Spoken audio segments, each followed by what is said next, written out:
I don't care if your grandmother ever told you that's rude to do. Ah, 30 years old, can't tell me nothing, Nana. Hello, my beautiful and wonderful movie peeps. If you're wondering why I was a couple seconds late, literally right before, I was like, I want a cold one. I want something refreshing. Ran down, a little out of breath, but I popped.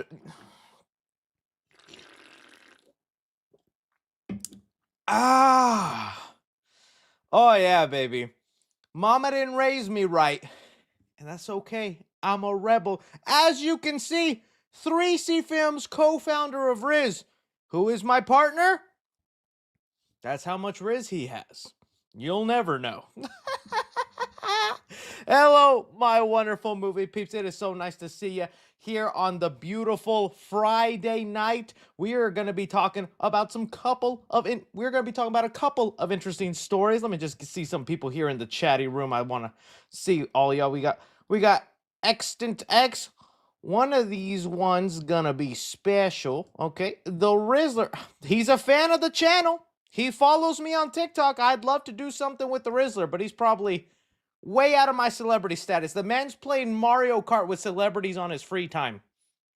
I'd love to play a game of Fortnite. Rizzler, if you're out there, let's play some Fortnite, buddy. I hear you're a good Fortniter.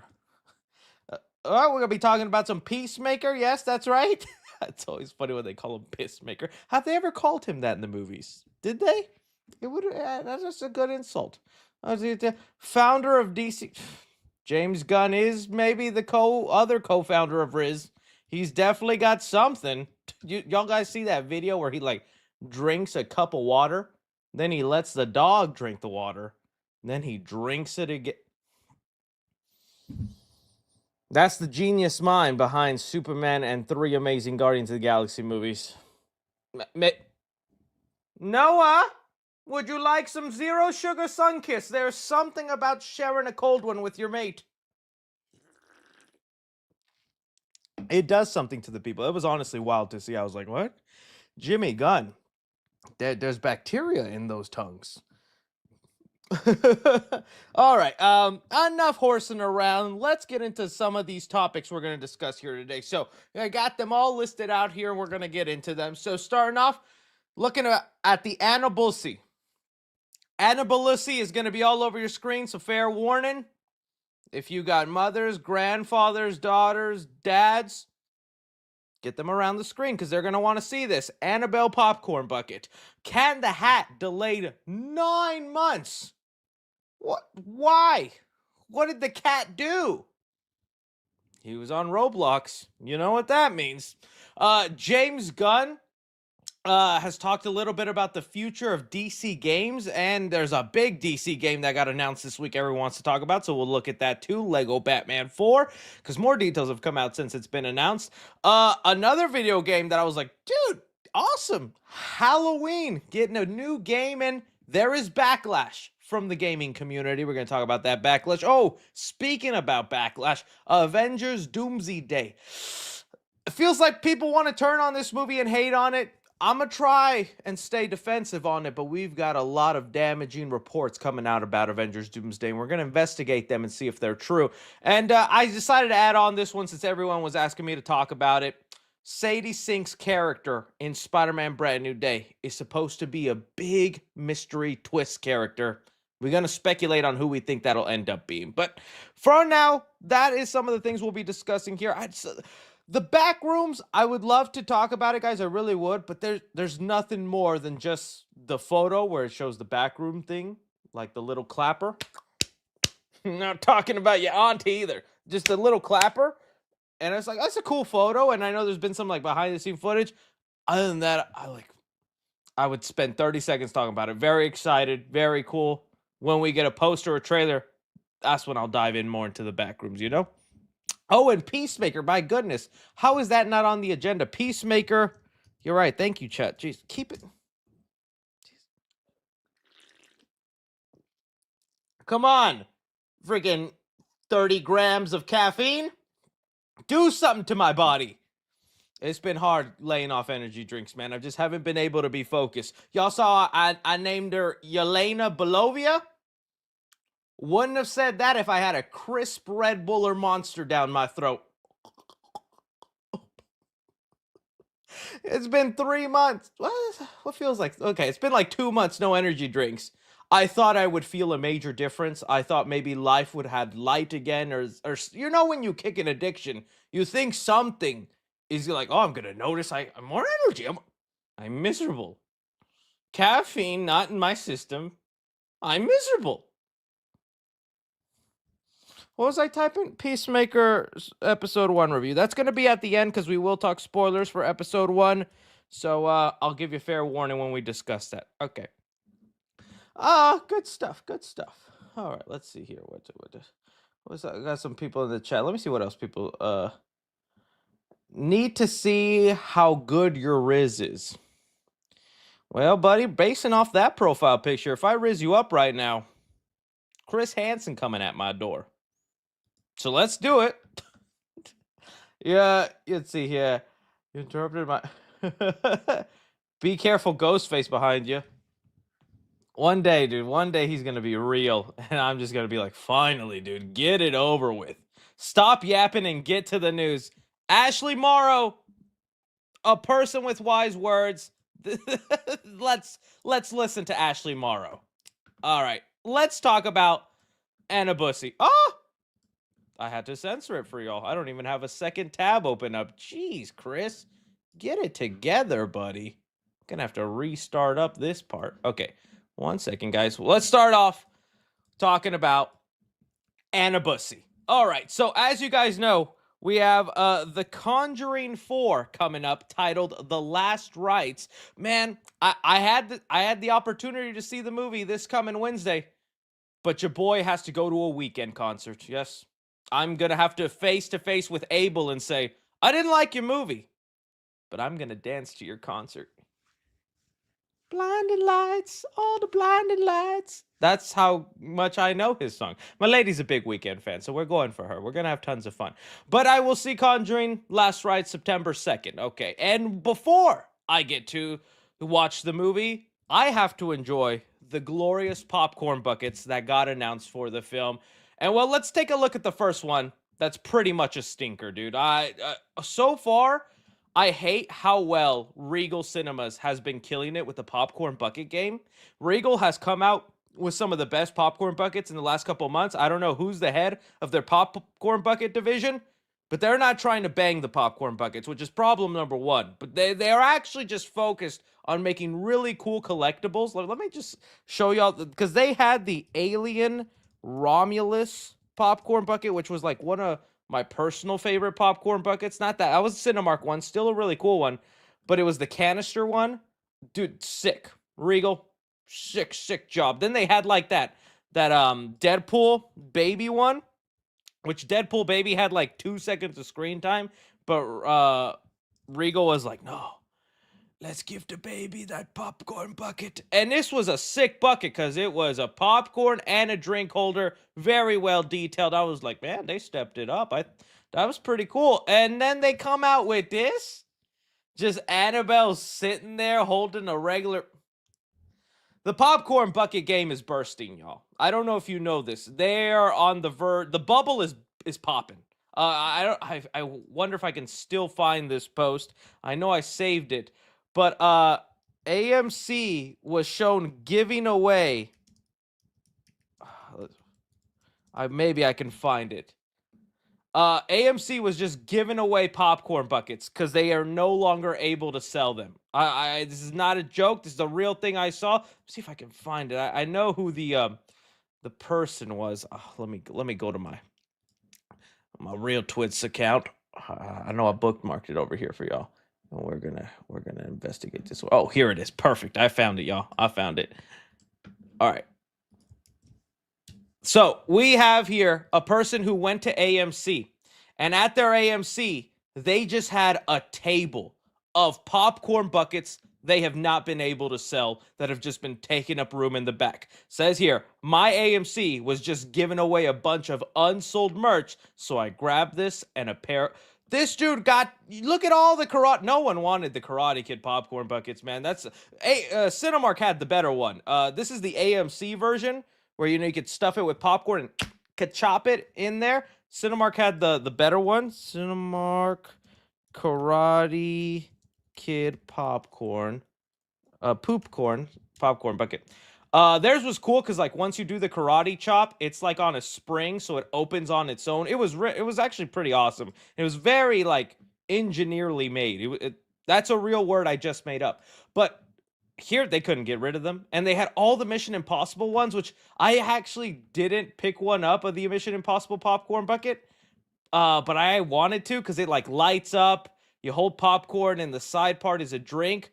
They couldn't even sell that. They couldn't get rid of it, y'all. The bubble is bursting on these popcorn buckets, and there's gonna be landfills of these. And one day, our future grandkids are gonna be like, "Papa, what's that?"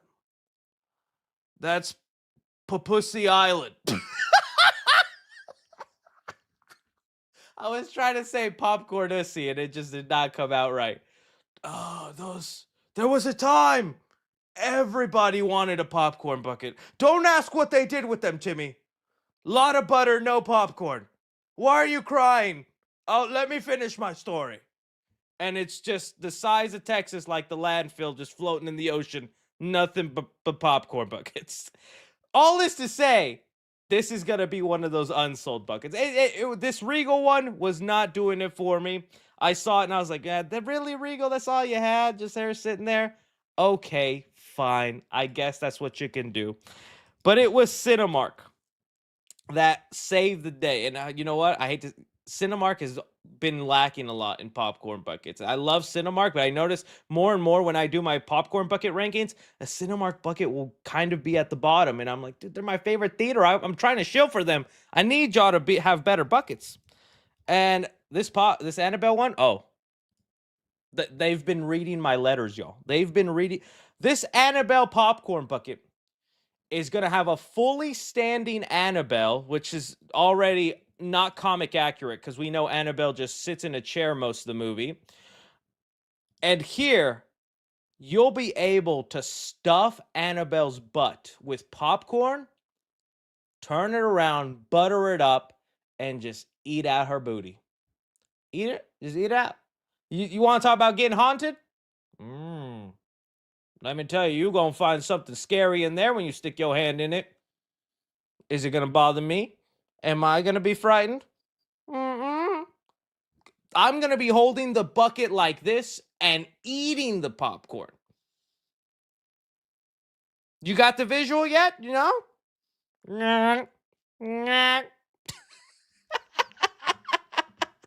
This was a crazy bucket. And you know, you're laughing at me. You're going, Chris, come on now. Grow up a little bit. My children love to watch it, Chris. Why do you do this to yourself? I wasn't the only one, man. These thoughts were inceptionized in my head because we had discussing films. If I can find the actual discussing film tweet where they just flat out said it. They didn't even like dance around the bush. They didn't do anything. They were just like flat out. The new Annabelle popcorn bucket has been revealed where you eat the popcorn out of Annabelle's ace. They just said it. They didn't hold back. They were just, that's where you eat it from. And I was like, eat out of her what? Annabelle did what? This is the kind of stunts you need to pull for movie marketing nowadays, okay?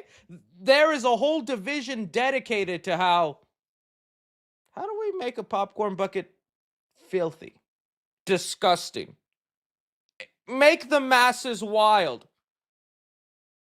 Will 3C talk about this bucket? That is part of their marketing plan, and I am just following through with what they would like. Now, I do like this. I think that's actually kind of a smart design. It works. It is definitely funny, eating popcorn out of her butt. But I actually want to talk about how this also plays into the movie. Because now that we know Annabelle is a popcorn bucket, there's rumors Annabelle does have a scene in the new Conjuring movie. And it would make sense. It's the final Conjuring film, wrapping things up with the main Warren storyline. We'll know we'll have more spin-offs and stuff like that. But the rumor is that Annabelle is going to have a scene where she's like 10 feet tall. And I was like, oh, 10-foot tall Annabelle? Can I eat popcorn out of that ass? I'm so sorry. I'm sorry. I don't mean to say these things. I didn't want this to be my life. I tried going to college. But you clicked on my channel and did this to me. You made my career sexualizing popcorn buckets. This is your fault. My therapy is on you guys. Every single one of you. And let me tell you, my therapist needs a therapist now. With the things I be telling her. I don't even go to one. I want to, though. I think mental health is important. It's just, what are we even talking about anymore? Have I stretched this clip out to 8 minutes yet, guys? Tell me in the clips. Pay taxes, but pays taxes, by the way. And that is actually a funny part of my taxes. In the last 2 years since doing this popcorn bucket analyzing, part of my taxes is sitting there and telling the accountant, all right, how much you spend on popcorn buckets? Oh. Terry, let me tell you, popcorn bucket business is a booming. We got 4 Danussies. I overused the last 3. 2 Wolvussies. They're actually very durable. They made them well that time. I can withstand them. It's just, the list goes on. See this. See that. And that bussy is going to be on tax returns 2025. My accountant hates to see me coming. Let me tell you that. So yeah, this Annabelle popcorn bucket, cool, fun. I think the Cinemark one wins it. You know what I would have done? You know, if we're being serious and we're not trying to goon buckets, I think the smart thing to do, and maybe AMC will come out with this because we still have not seen the AMC one. So you know where Annabelle's case is? Annabelle case. Her little case where she sits in. There's your popcorn bucket, not the real one, but this one right here. That's your popcorn bucket. Just put Annabelle sitting in a chair in a case, all cube style, and you fill that up with popcorn. You could have the front part be kind of like a glass, obviously not glass, whatever that fake plastic glass is. And then as you're eating popcorn, you're revealing Annabelle. That would have been cool. I think that would have worked. Just the Annabelle case, eat popcorn. Way better than Regal. What if we have Annabelle sit and she just can split her legs so wide and fit a huge tub of bucket? You think the horror goons will eat that? They'll eat anything, Jimmy. Send that to the 3D printer guy. Tell him to hurry. With a light. There you go. With a light. Yep. And what color is the light, gang? What color would that light be? Red light. I think we've talked enough about an Annabelle popcorn bucket. Let's move on. Cat in the Hat, guys. All right. So there's a new Cat in the Hat movie, as you guys know. Trailer has just come out for it, and I'll be honest with you. Trailer did not do much for me, man. I really hate to say it because I think Bill Hader is such a talented actor, such a funny guy. Sometimes I get on YouTube and I just watch Bill Hader interviews because he's just such an enjoyable man. I wish he was in more stuff. And so to see him voice Mr.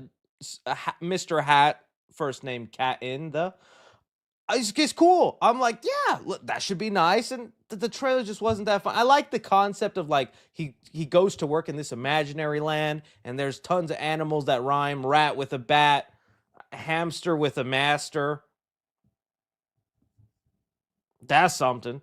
But I was like, whatever, it'll probably end up being fine. And it's also part of Warner Brothers' new animation plan. Because I don't know if you guys have been following the animated studio stuff, but Warner Brothers Animation made some big changes. They're the reason we're not getting Scooby-Doo Holiday Haunt. Remember that movie? So excited for that. I thought that would have been really cool. And they canceled a bunch of other stuff and fired a whole bunch of animators because they're trying to rebrand and create Warner Brothers Animation. There's like a whole logo of it. You guys might have seen start pop around Warner Bros. Animation.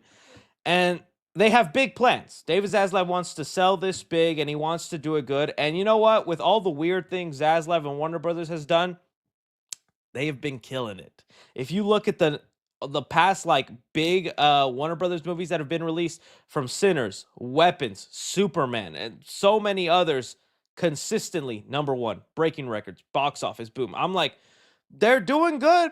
Zaslav is doing something in there where people are getting hype for their movies, and they want to do the same with animation.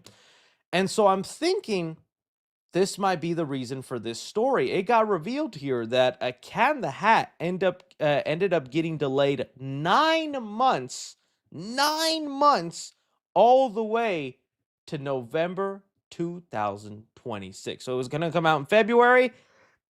It is now a November release.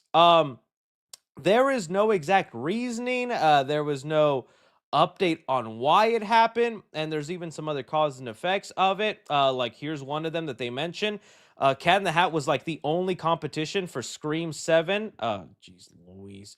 Come February, that's when that was going to come out. Scream 7 now has an open weekend of no competition. We'll see what else ends up happening, but I don't know if Cat in the Hat's really had much to worry about with Scream 7 in there, but I just feel like that's totally different demographics. But hey, it's something. If anything, Cat in the Hat might have benefited from that, because that would have been a movie where middle schoolers would have been buying tickets to Cat in the Hat just to sneak in a Scream 7, you know?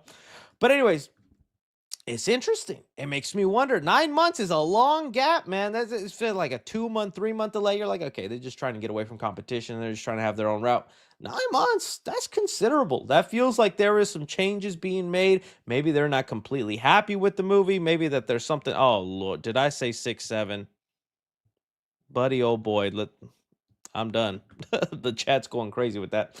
And so I just thought it was interesting that that's happening. It makes you wonder then what the future is and what's going to hold. And these Dr. Seuss movies, man, it's so funny how bad Cat in the Hat was, the live action Michael Myers, which when I say bad, I mean misunderstood and ahead of its time, because we all know Cat in the Hat with Mike Myers is a masterpiece. You would think there'd be a significant difference in the quality when it comes to the animated ones, but I feel like really only Jim Carrey's Horton Hears a Who hits that high. Don't try to bring in the Lorax. I know it's got memes, but no. Don't try to bring in Benedict Cumberbatch's The Grinch Dr. Seuss. No. None of them, I think, have like reached any significant quality where you're like, I see why they went animated. It makes it. Jim Carrey's Grinch, phenomenal. The way they built an actual Whoville, why wouldn't you want to see more of that? Please bring back live action. So, did I say Jim Carrey, not Jim Karen? So yeah, here, I'll just put up the chat because y'all just going wild with that. Was it not Horton Hears a Who? There was a Jim Carrey Horton Hears a Who. Was I wrong? Horton Hears a Who with Jim Carrey. Y'all don't remember this one? I feel like this is the only one that actually, like, there were some sentimental moments in this. It got pretty deep and heavy at times. I was like, that wasn't bad. I thought it was good. Lorax, I thought was all right. I wanted to love that Grinch one. It's not for me. The animated one. But yeah. Yeah, see, agree? Nope, it was a real movie. I'm glad. Yeah, see, it was a real movie. So yeah, you guys let me know what you think is behind the Cat in the Hat debacle. Do you think that maybe they saw the reception of people just not being that happy with the trailer, not that much excitement or buzz behind it? Maybe the movie isn't that good, or maybe it is just a strategic move and they feel like they could just earn more money moving it a total of 9 months. We'll see. I can't wait to see what the deal is with Shrek. I know different studios and different topic altogether, but Shrek is another recent animated movie that's had almost a year's delay total from its original date. Wonder what's happening. Wonder what's going on. Hopefully we'd find out someday. All right, let's talk about DC and James Gunn. All right, so of course we're going to talk about Peacemaker later, but James Gunn was also doing some talks about the video game division with DC, and we have had a big video game announcement right now with DC that we'll get into. So let's start with that first. Let's look at some of that, dude. So the internet went wild because we finally got ourselves Lego Batman 4 Legacy of the Dark Knight. I think there's even gameplay footage out there now. See, 31 minutes. I'm just gonna let this play. Oh, dig. Let me go ahead and switch out to my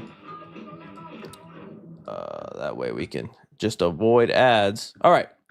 And we can, oh, okay, that's great. Lego Batman Legacy of the Dark Knight. And then we can look at that gameplay and we can talk about it because there's been new things.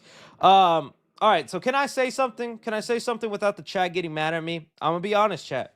Do not hate me. This is just me confining in you and letting you straight up how I felt. I never got the hype with the Lego games. I'm sorry. Maybe because I was not creative enough to own Legos as a kid. You put Legos in front of me, it was either a spaceship or a stick figure tall man every time. Those were the two options. Never pursued anything more. And then I'd always see there's these Lego video games. There's Lego Batman. There's a couple Marvel ones. I know there's a Jurassic Park one. And of course the Star Wars ones, but I'm not even a Star Wars guy. So let's not even begin there. So I was never a Lego video game guy, okay? No hate to you, nothing.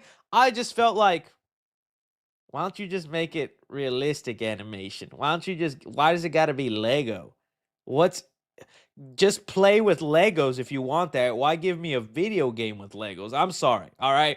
I know, I get it. Terrible opinion, L. Chris, say it all you want. This Lego game is the first Lego game I genuinely want to play. And I think it's for all the reasons I've kind of disliked Lego games. This one is basically an Arkham Asylum game in Lego form. And I think that's kind of cool. Look at this fight. They have recreated the actual mechanics for the Arkham Asylum games. You got grapple hooking, you got the gliding, you got the fight combinations. And this is also an open world map, which they just came out right before I went live and said that the map of this Lego Batman game is bigger than the map of Batman Arkham Knight. And that map was huge, dude. That was a big old map. And you'll also be able to ride the Batmobile. Can I get some footage of the Batmobile, please? That'd be awesome. Tell me if there's some Batmobile footage in here. And I just like what they're doing with this in terms of also the story, where they're going to try and mishmash in just different moments of different Batman lore, whether it's Robert Pattinson's Batman movie, Christian Bale's Batman movie, Michael Keaton's, throw in obviously some Arkham Asylum stuff from the comics. I love that idea. I think it sounds great. You're also going to be changing all the costumes. The visuals on this also looks great. Look at those punches. Dude, you know how satisfying that feels holding a control in that vibration? I think that sounds awesome.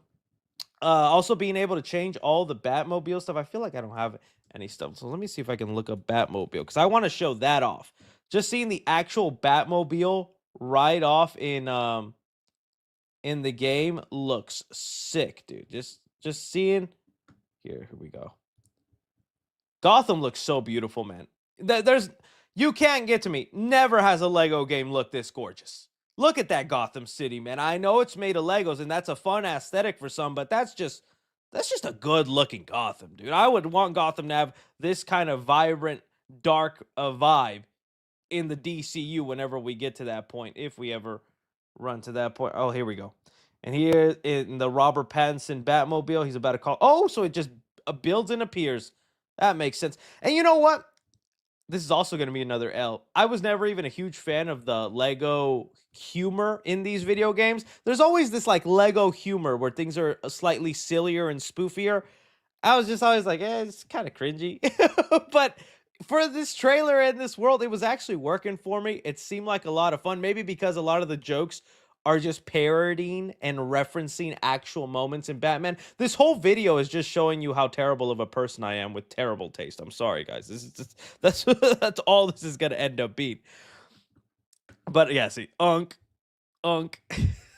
It's hit or miss, not gonna lie. The humor, yeah, I'm glad you guys could be honest. But look, I'm actually going to be playing this and wanting to see this game through and all that. So that's cool, right? But this is part of an existing property, right? Lego Bat. There's been 3 of them before. This is a new attempt. They're doing something different, and it's got my attention because I'm telling you, I've never played a Lego Batman game or had interest to. This makes me want to pick up this game. Well, it makes you wonder, dang, I wonder what James Gunn is going to be doing with the future of DC. And he did give a couple of details. So he says, DC head James Gunn teases uh so, new future for W Games with some bigger things now in early stages. Woo! So here we have it. James Gunn says there's been some slight movement on different things. We have a couple of little DC games coming out, but we also have talked about and in the early stages of planning some bigger things. One thing in particular I'm excited about, but it does take time. There's been some changes in Warner Brothers game, so we're dealing with new people. And reminder, some of these games are going to be canon with James Gunn's DCU. They will be part of the story, and he's saying that they are already in early development with some game that he's very excited about, but we know with video games, they take years. 4 years, I think, minimum sometimes, right? Take a while. Let me see here what else he said. We've seen designs for projects in very early stages. We talked about those. We talked about when they're talking about what the story might be. Well, maybe it says we say, well, maybe you want to go in this way because we're planning on maybe doing something with this character and so forth and so on. So to deal with that, so it is the problem of like, well, he still is trying to figure out when to fit in a character, when to have somebody. I feel like he's got to hear the outcries for like a Superman game, dude. People want some sort of Superman game to happen. It'd be awesome for that to go down. If not, what else do you do, right? I don't think you want to bring back Injustice. I know people want Injustice 3, which I wouldn't mind, another DC fighting game, but I think you do a brand new story. Injustice just fed in to that evil Superman storyline. We're staying with Superman is repairing that image. We're getting Superman back to a hopeful light. I don't think you go to Injustice 3. You don't do something like that. I was even thinking because there's a 3-year gap before we see Superman in the new movie because he's like new to Metropolis and all that. How great would it be if we get a video game of Superman's first time in Metropolis? Just do some sort of story there. I know there was the prequel novel book, but we know that's barely canon or it's not even really going to be addressed. Just something fun that exists there. Same with the Robert Pattinson Batman prequel novel. So it'd be kind of cool to get like a Superman game of like his first times in Metropolis and what that would look like, meeting the Justice Gang, doing all that kind of stuff. That could be cool. If not, I'm trying to think. Superman Begins. A Flash game would be awesome. I just don't know how you work in that mechanics. You see, like Flash and Superman, those games are hard to do because they're such powerful characters and have such overt abilities. How do you make that into a fun playable game? Like Batman is just built with the grappling around, the back cars, the gadgets, the stealth, all that. How do you then do that in Superman when he's supposed to be able to fly across the city in half a second? Same with the Flash. How do you do that mechanic of being super fast in the town when he's supposed to be able, just go across the world in like 2 seconds? How do you make that fun?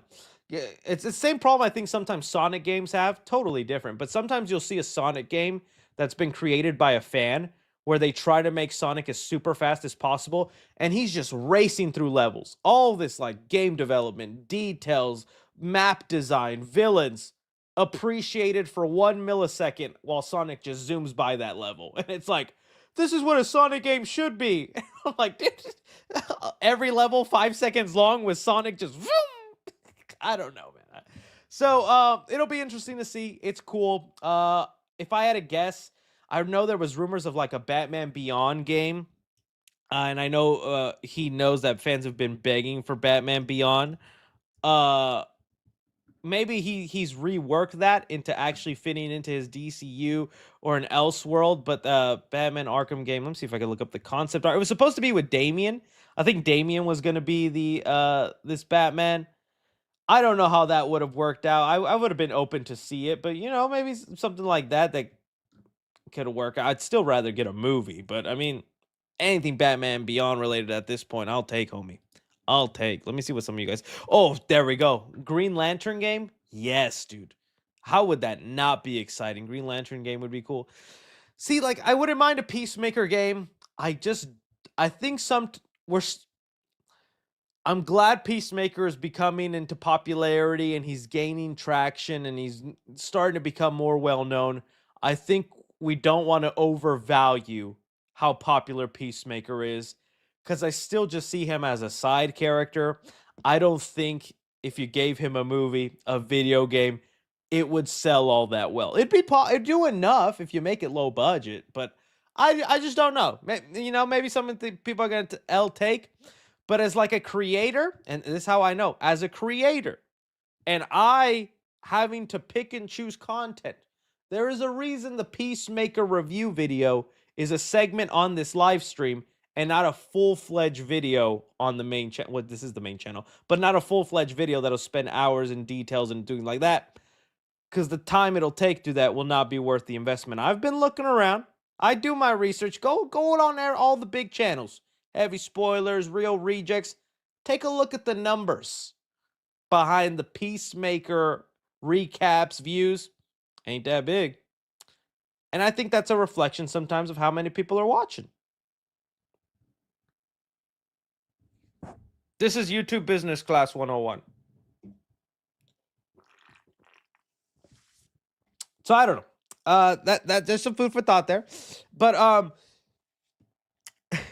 people just coming and going, co-founder of Riz. And that isn't a comment on Real Riz. They're great and they're awesome. I'm just saying that's how I sometimes determine whether to discuss a topic. The only reason I made a War of the Worlds review is because I was like, dang, everybody getting them views. I want some of that pie. And that pie tasted good. Thank you, Ice Cube. That was my Ice Cube impression. Okay, I think that's enough for for talking about the DC futures. I'd love to know from you guys what you think then is in store, what will happen, how excited you are for Lego Batman, all that kind of stuff. Leave it in the comment section. Okay, let's move on talking about another video game that was announced. Halloween. Okay, I'm going to be a little bit more enthusiastic about this one, although there is a ton of backlash, and we are going to discuss the backlash and whether it's warranted or video game nerds being a little crybabies. So, we got the reveal of a new Halloween video game, which we have heard is on the horizon. Malekith, which, bro, when are we getting the update on the TV show and this reboot? Topic for another time. But we got this little reveal trailer, and it's just a cinematic of Haddonfield at night, a voiceover by someone imitating Donald Pleasance. I gotta admit, the voiceover of this Donald Pleasance, not that great. Doesn't sound as good as Dr. Loomis, but I mean, what can you do? At least it's not AI. I hope it's not AI. At least they actually got an actor to do it, so I'll give them props for that. But we see then a dead person right there, and then a woman running out of her house, and then going to the neighbors, and then right before you know it, they're realizing someone's in the house, someone's coming, they run out, and then we get our boy, Michael Myers, revealing this game. Okay, I want to talk about the things I'm excited about with this game, and then we're going to get on to the backlash. So one thing I was really dreading with the announcement of this game is the fact that it would be, you know what, let's just get into the backlash then, because that's the better way to go with it. Okay, I was afraid it'd be another asymmetrical game. I'm glad if you enjoy those Dead by Daylight clones, which is basically what they are, whether it's, let's see, asymmetrical, I spelled that so wrong, horror games, but there's been a ton of them, right? There's been Evil Dead, there's been Friday the 13th, there's been Killer Clowns, there's been Texas Chainsaw Massacre, even Puppet Master has its own asymmetrical game that's from an indie developer. They're everywhere, and while they're fun for a week and I enjoy them, I had fun playing Friday the 13th, I had fun playing Killer Clowns, I've played Texas Chainsaw, I have fun with them, but I play them for like 3-4 days and then I'm done. Whether there's updates, whether there's more, that was it for me, right?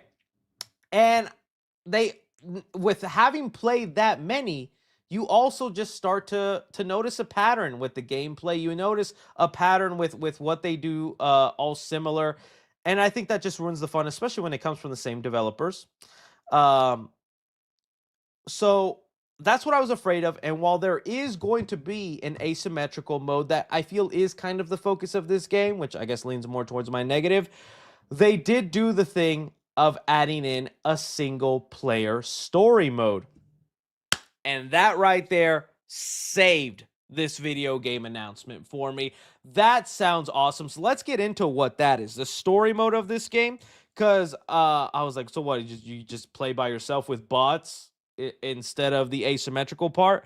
No, they have a whole dedicated campaign. And I was like, oh, that sounds good here. So here's we have an article from Bloody Disgusting where they rounded up Halloween the game. Here's what we know about the single player story mode. And we have some more screen grabs too.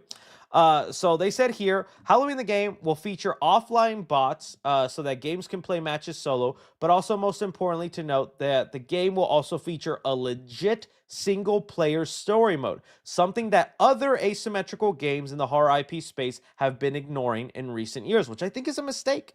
Whether playing in story mode against bots offline or facing other players online, each mode rewards stealth, strategy, and skillful play. And we got some great screen grabs of what the game's looking like, made in Unreal Engine 5, by the way. Let me see if I can pull up here. Well, when we looked at how we could play a part, I'm trying to see the part where they okay.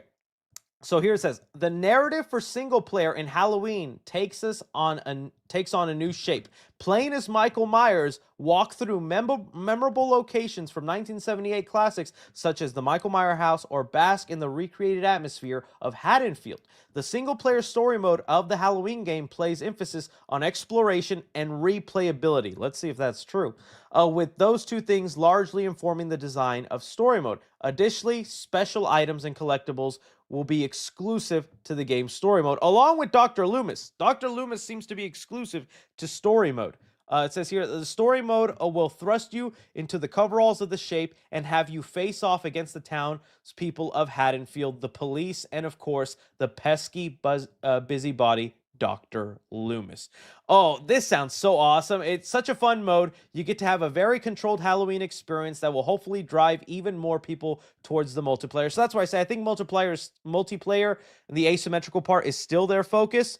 But the fact that they added in a story mode, dude, that saves it for me. Whether it's only going to be a 40-minute campaign, 2-hour campaign, 3 hours, whatever, that makes it worth it. And I know what some people are going to say, Chris, how is a story mode game any different than an asymmetrical game? Because both of them, you play for a certain amount of hours, sometimes 1 or 2 days, and you're done. Say that to The Last of Us. Say that to Until Dawn. Say that to the dozens of story-driven campaign video games out there that carry on a much longer lifespan and are talked about more regularly in the video game community as opposed to an asymmetrical Day by Deadlight clone game.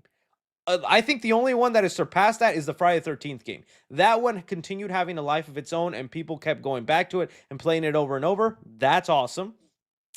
But all these other ones, Killer Clowns, Texas Chainsaw, Evil Dead, they die out, and we never hear about it again. And I'd hate for that to only be what Halloween does. And so it's good to hear that story mode is coming, and that's what I'm excited about. But let's get on now to the Backlash part. Yeah, that's true, but they are 3-hour campaigns. You are so right. You are very right.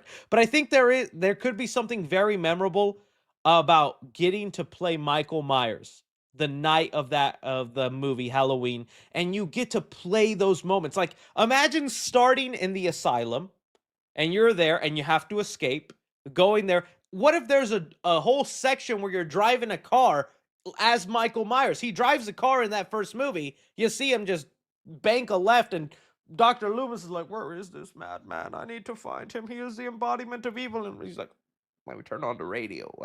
That'd be crazy to add that kind of mode in. And I think just the fun of actually being Michael, and then you could just choose going house to house, killing, stalking, police on your tail.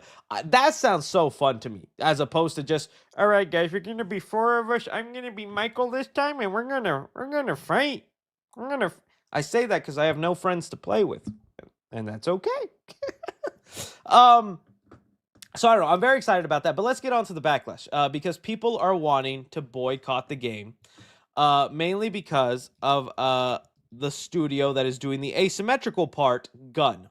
So Gunn is the company that is also known for doing the updates with Friday 13th, Texas Chainsaw. And the main reason there's backlash and people getting really mad is because this studio is known for abandoning their games, not giving updates, not changing things up. In fact, there's even while I love the Halloween franchise, I strongly recommend against anyone buying this, as Gunn has a terrible reputation for abandoning every project they've worked on.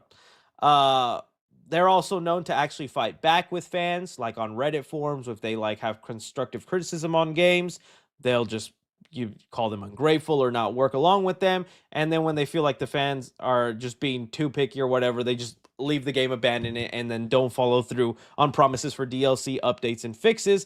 And for a game that's dependent on like live service and people having a constant feed and playing in, not updating the game can really kill it. Like that's one of the whole things.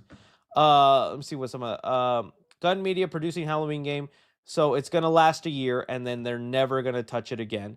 And so that's where a lot of the backlash is coming from on the game. I we'll see how it goes. I feel like Halloween is a bigger property where I feel like they would be so much more focused on. I mean, he's like one of the slashers. I would hope so, but that's also why I'm like, hey, at least I got that story mode. If they don't want to do the updates on the asymmetrical multiplayer part, fine. I am still going to go through with the single player story mode. That's at least being made by a separate developer. Gunn is handling that part of it, and I'm sure I'll still play that mode once or twice. Uh, so that's what this. Let me see what somebody get. Better than nothing. I agree. The Friday the 13th was screwed over because of the lawsuit. Yeah, exactly. That's also why I think so it's like I can't even blame them for the Friday the 13th stopping the updates and abandoning it, because they were actually pretty I want to say consistent from what I saw on updating the Friday the 13th game. But then it was the lawsuit that ended up killing that game. It's not really their fault. They legally couldn't do anything. I think Texas Chainsaw, they did abandon Texas Chainsaw, but I feel like that's also because, and again, I'm not trying to defend them and all that. I'm not even that big of like a gamer. You guys know I play specific games here and there. I'm just trying to understand from their point of view. I just feel like there weren't that many Texas Chainsaw people playing. Leatherface is a pretty popular character. He ain't on Friday 13th level. He ain't on Michael Myers level. I'm thinking that's just a game that just didn't have that much fan base, that much involvement, and it was just more manpower, money wasted into. I could be wrong. I could be wrong, because I think even to this day they're still updating Predator Badlands, are they not? Not Predator Badlands, Predator Hunting Ground. That's another game they developed. Predator. Like I played it once and I thought it was fine. But Predator Hunting Grounds, same company, right? And look, that 5 hours ago, I believe I saw this week they had just added in the Predator from like Prey, has just been introduced into the game. The Omni Predator from it's from the animated movie. From the animated Predator film Killer of Killers has landed into the jungle. Is this not also Gunn then? Am I confusing it or something? Because I don't know. That's Ilphonic. Okay, so it's not the same. All right, then never mind. So it's just Gunn then. There you go. That's why I have the chat here fact checking me. Y'all ain't getting paid for this, Tyler Adams. I'm sorry. That was for free, buddy. But I'm still excited though. I'm just to roam around Haddonfield as Michael Myers, be able to kill, stalk into them babysitters' rooms and be like, "Hey, you're not my sister. Where's the button for this?" No. That was a joke, a terrible joke. I apologize. Do I? But yeah, doesn't that excite you? Just the idea of like, all right, you're thrown into Haddonfield, 20 houses, your choice, which house you want to go into first.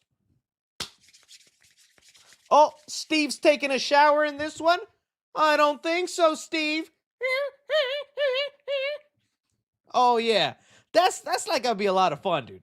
And even more so if you like run into a character that wants to fight you back, ends up calling the police. Now you have to start running away. You start getting stars on your map, GTA style. You're how fast can you run as Michael? His thing is walking. I don't know, dude. I totally believe them when they say there's a lot of replayability in that story mode, because each time you're going to want to start with a different house, go to a different victim. And I think it ends once you get caught or shot, right? So it's like, how many kills can you get before you're gunned down? I don't know, man. That's making it sound super promising to me, but I get the people who are like only wanting it for the asymmetrical mode. They feel like they're going to be out of 50 or 60, what's probably gonna be like $70. Who knows nowadays how much video games cost when they come out. They're gonna be just out of that money after a couple months when they don't want to update it. So yeah. uh you guys let me know. Michael teleports. I really hope they don't do that. I know they kind of did that with the I felt like in the Friday 13th game they had some real liberties with what Jason can do around that map. I'd like the realism factor. Let him walk around, man. It'd be cool. It'd be cool. Uh I just think it's funny though. I was surprised that in story mode you can't play as a civilian, but maybe that just wouldn't be as fun cuz you already know Michael's coming. So you just have to walk around your neighborhood looking for him, saving people. I don't know. I wonder how that would work. But yeah, so story mode is only Michael's perspective, which is really the perspective you want. But or maybe as a Dr. Loomis mode, that'd be awesome. Because then you'd have a purpose. You're Dr. Loomis. You want to find Michael. You're trying to stop him before he kills many people. And then you have to convince people you're not a crazy old man yelling, he's back! I shot him 6 times! Sheriff, he's back. The old man. Yeah, he's screaming. The kids are scared. I think he just picked up a little girl. Can I shoot him, officer? Shoot him. I loved me crazy Dr. Loomis. Anyways, you guys let me know. I'm kind of excited for it. But a small shout out. I'm talking all this hype for the story mode. The real game I should be hyping up, which, oh, dude, this is a dangerous thing. I got to exit out. The real game I should be hyping up, and I am going to try and find a way to do content on it, is the Hellraiser game coming up. There is a Hellraiser game that is purely story mode based, like an actual story campaign. That is the purpose of the game. It's called Hellraiser Revival. I would show you a trailer. I would show you gameplay, but they are being so faithful to the world of Hellraiser. It is full on nudity, full on gore, full on nastiness, which is awesome. But it'll actually be a story. I think it revolves around a guy whose girlfriend messed with the cube, got trapped in the Leviathan, and now he's going and trying to look for her, and he's navigating through this world with a different cube that actually gives him powers. It's weird. It's kind of interesting. I want to figure out how to make content on that, but like I'm scared scrolling right now, dude, because that trailer. Okay, good. It's Google's censoring out the stuff. This is what I would wish for all horror games. Just a full-on movie in video game form that you play through. That's what I would love, and I think Hellraiser is going to deliver on that. So that's the real game I should be hyping up. But I'm excited to see what they do with the Michael Myers one too. So check that out if you guys got time, because I think that'd be awesome. Oh, Lori mode would also be awesome. See, that'd be great, updating the story modes and doing stuff like that. Lori mode. Mm-hmm. All right, let's move on, gang. Let's move on. All right, now let's talk about some Avengers Doomsday. Whoa, dude. The internet is a miserable place, y'all. You guys know around here, I try to keep things positive. I try to keep things excited. People call me a shill. People call me sellout for those reasons. When it's like, I just love movies. Am I easy to please with movies? Sure. Do I get a lot of movies, some good? Yeah, it's because I love movies. What's wrong with that, right? And so one of the movies I'm excited for, regardless with all the missteps and kind of underwhelmingness of the recent MCU movies, is Avengers Doomsday. I'm kind of excited to see, like, look at these cast of characters. I can't wait for all of them to interact. Fantastic Four, Shang-Chi, Captain America, Namor. Like, who is not excited to get a movie with all these characters coming together to fight Doomsday, right? Well, there's been a ton of interesting articles coming out lately. I think some of these, I wonder if they're real. I wonder if they're exaggerated. And some of these, I think people are really blowing out of proportion and trying to make something out of nothing. So we're going to go through a couple of them. I say just take it with a grain of salt. It's still, I think, something we're talking about, because the internet is really trying hard to like pin Avengers Doomsday as the next disaster comic book movie being made. So first off, one of the things that was coming out was Robert Downey Jr. is apparently looking to reshoot some of the scenes he's done as Doctor Doom. Let me see if I can find this article that came out. All right, so here we have it. Robert Downey Jr. This is one story out of like 3 or 4 that we got to talk about. Robert Downey Jr. reportedly pushed for major Avengers Doomsday reshoots. So this is coming from Jeff Snyder. So definitely take it with a grain of salt. I'll tell you, Snyder's credibility has gone downhill, and he has been on a wild path. I don't even want to show it. So, apparently, the guy had posted a photo of him in a pink Speedo. And I scrolled past that on my timeline. And that SpongeBob meme, my eyes. But it's out there. If you see it, I feel sorry for you.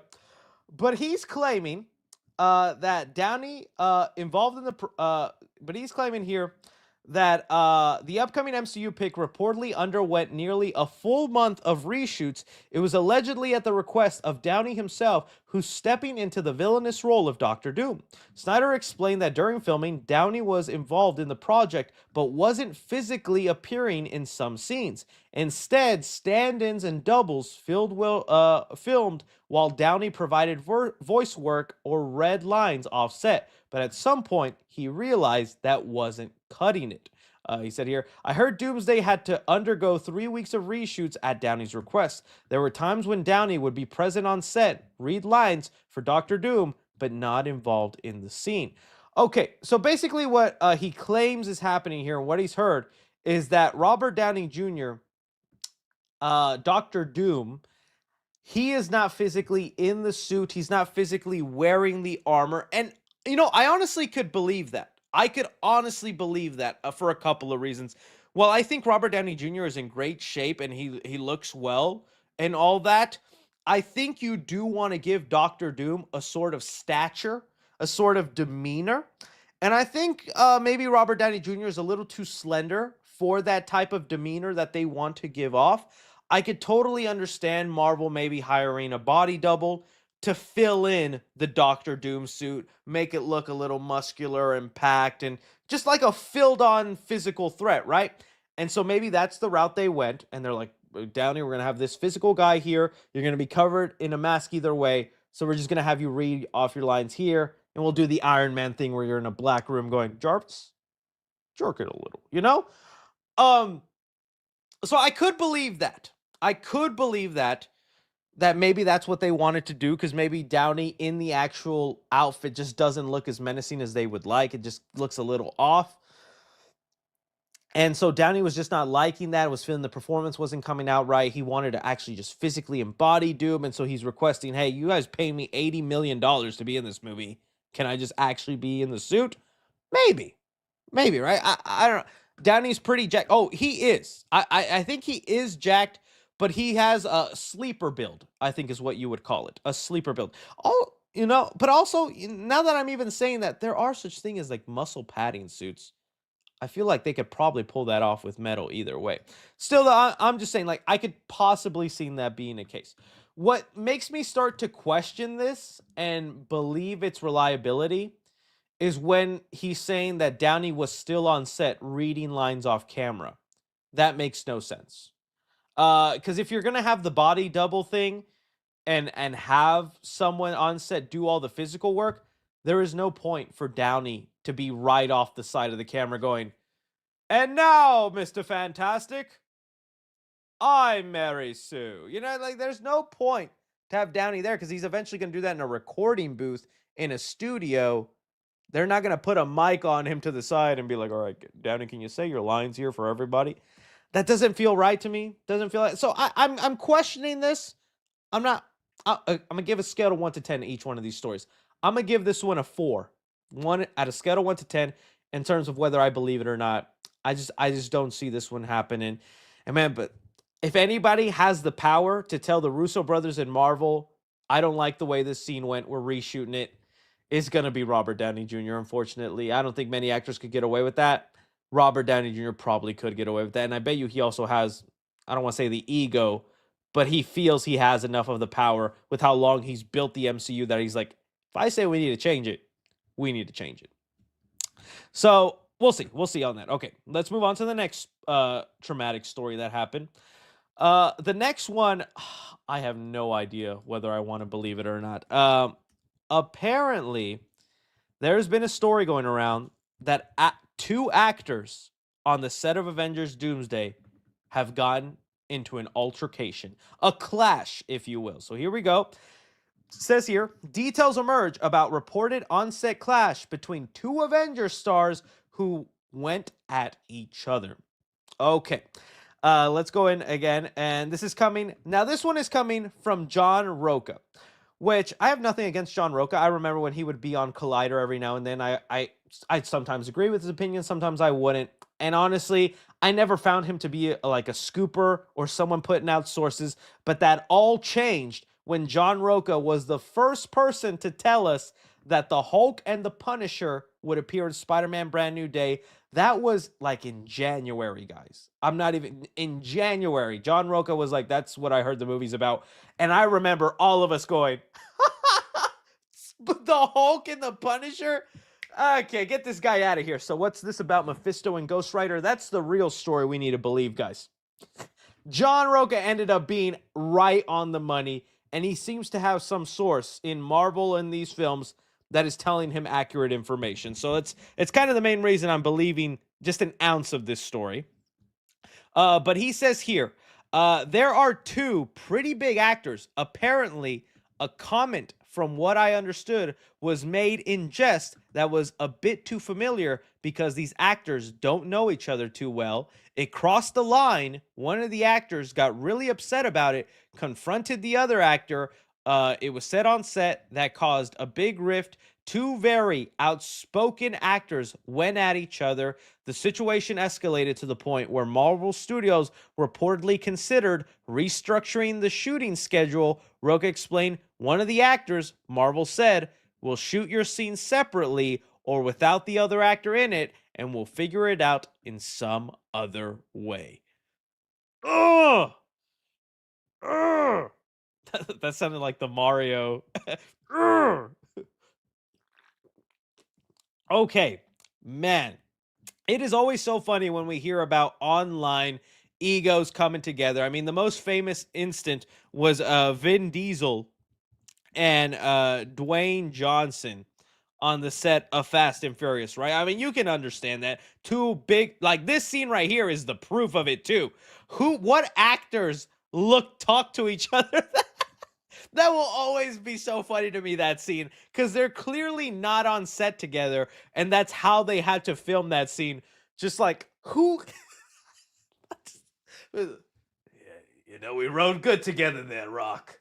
Yeah, we did, Vin. And now we're family. No one talks to each other that way. But it had to happen because the egos clashed and they got mad at each other and this and that. I think they've made up now and things are okay, which is good. And so when you have a cast as big as Avengers Doomsday, I think that's unfortunately bound to happen. You have a lot of big names attached to this movie, man. I mean, like here are some of the names and faces. All of these are going to be sharing screen time, coming together, and some people feel like they have more seniority over others. I mean, if you have a scene with like Pedro Pascal and I don't know, Robert Downey Jr., which I'm not suggesting those are the two actors that fought. We have no idea who they are, and we could speculate on who in a second. But let's say you have Pedro Pascal and Robert Downey Jr., and they're in a scene together. And while Pedro is a seasoned actor and he's done a lot of work in Hollywood, same as Robert Downey Jr., Robert Downey Jr. is going to feel a little bit more willing to like nudge this actor, Pedro, tell him some things, and Chris, because he's been with the MCU for decades. Pedro is brand new, a freshman into this universe. That could create some divide. That could create some conflict in there. Unfortunately, I feel like there is a part of me that slightly believes this, but I feel it's maybe an exaggeration. I don't think it would be to the point where like, all right, we're going to have to restructure this movie. We're going to have to make sure they're not on set together, keep them separated. I mean, you'd have to say something crazy for that to happen, and I have no idea what. I mean, some actors have like, I don't think Pedro would be the one to cause the fight. If I had to put money on it, it's not Pedro. From all the interviews and things I've seen, Pedro is very willing to get along with anybody. And so unless you're just the guy who hates the guy that gets along with everybody, There's no reason for you to hate Pedro. I did see like some people were speculating like crazy that maybe it was like, I don't know, let's say it was Anthony Mackie and James Marsden. And Anthony Mackie brought up how James Marsden had defended was his name Brian Peck, the guy from Nickelodeon who allegedly, well, not I think he probably did do it, but I have to say allegedly for legal reasons, that unfortunately, groped Drake Bell and all that stuff, and then he was known to like send in letters to the judge and all that kind of. Some people are theorizing that far. Like he messed up his line, and Anthony Mackie or somebody on set went real quick and was like, well, at least I don't defend pedos. And he's like, what did you just say? What did you say? I don't know, man. Like, people went crazy with the theorizing and thinking about who it would be. I would not be able to tell you who I think. I mean, and what kind of personal business do you bring up in on set and that kind of stuff? Would feel like, would this just not all feel like a big old party? Would this just not feel like amazing? Like, guys, we're getting paid to be superheroes. We're in a movie that like half the world is gonna go see. Let's have fun. Why would you want to fight? I don't know. I guess those sets can get crazy. So if I'm being honest, I'm gonna give this story on a scale of 1 to 10 a 6 in terms of believability.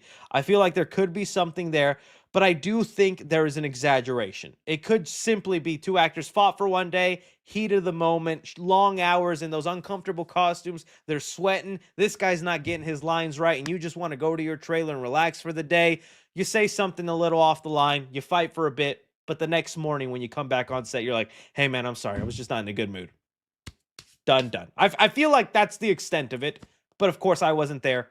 John wasn't there. We don't know. So yeah. All right.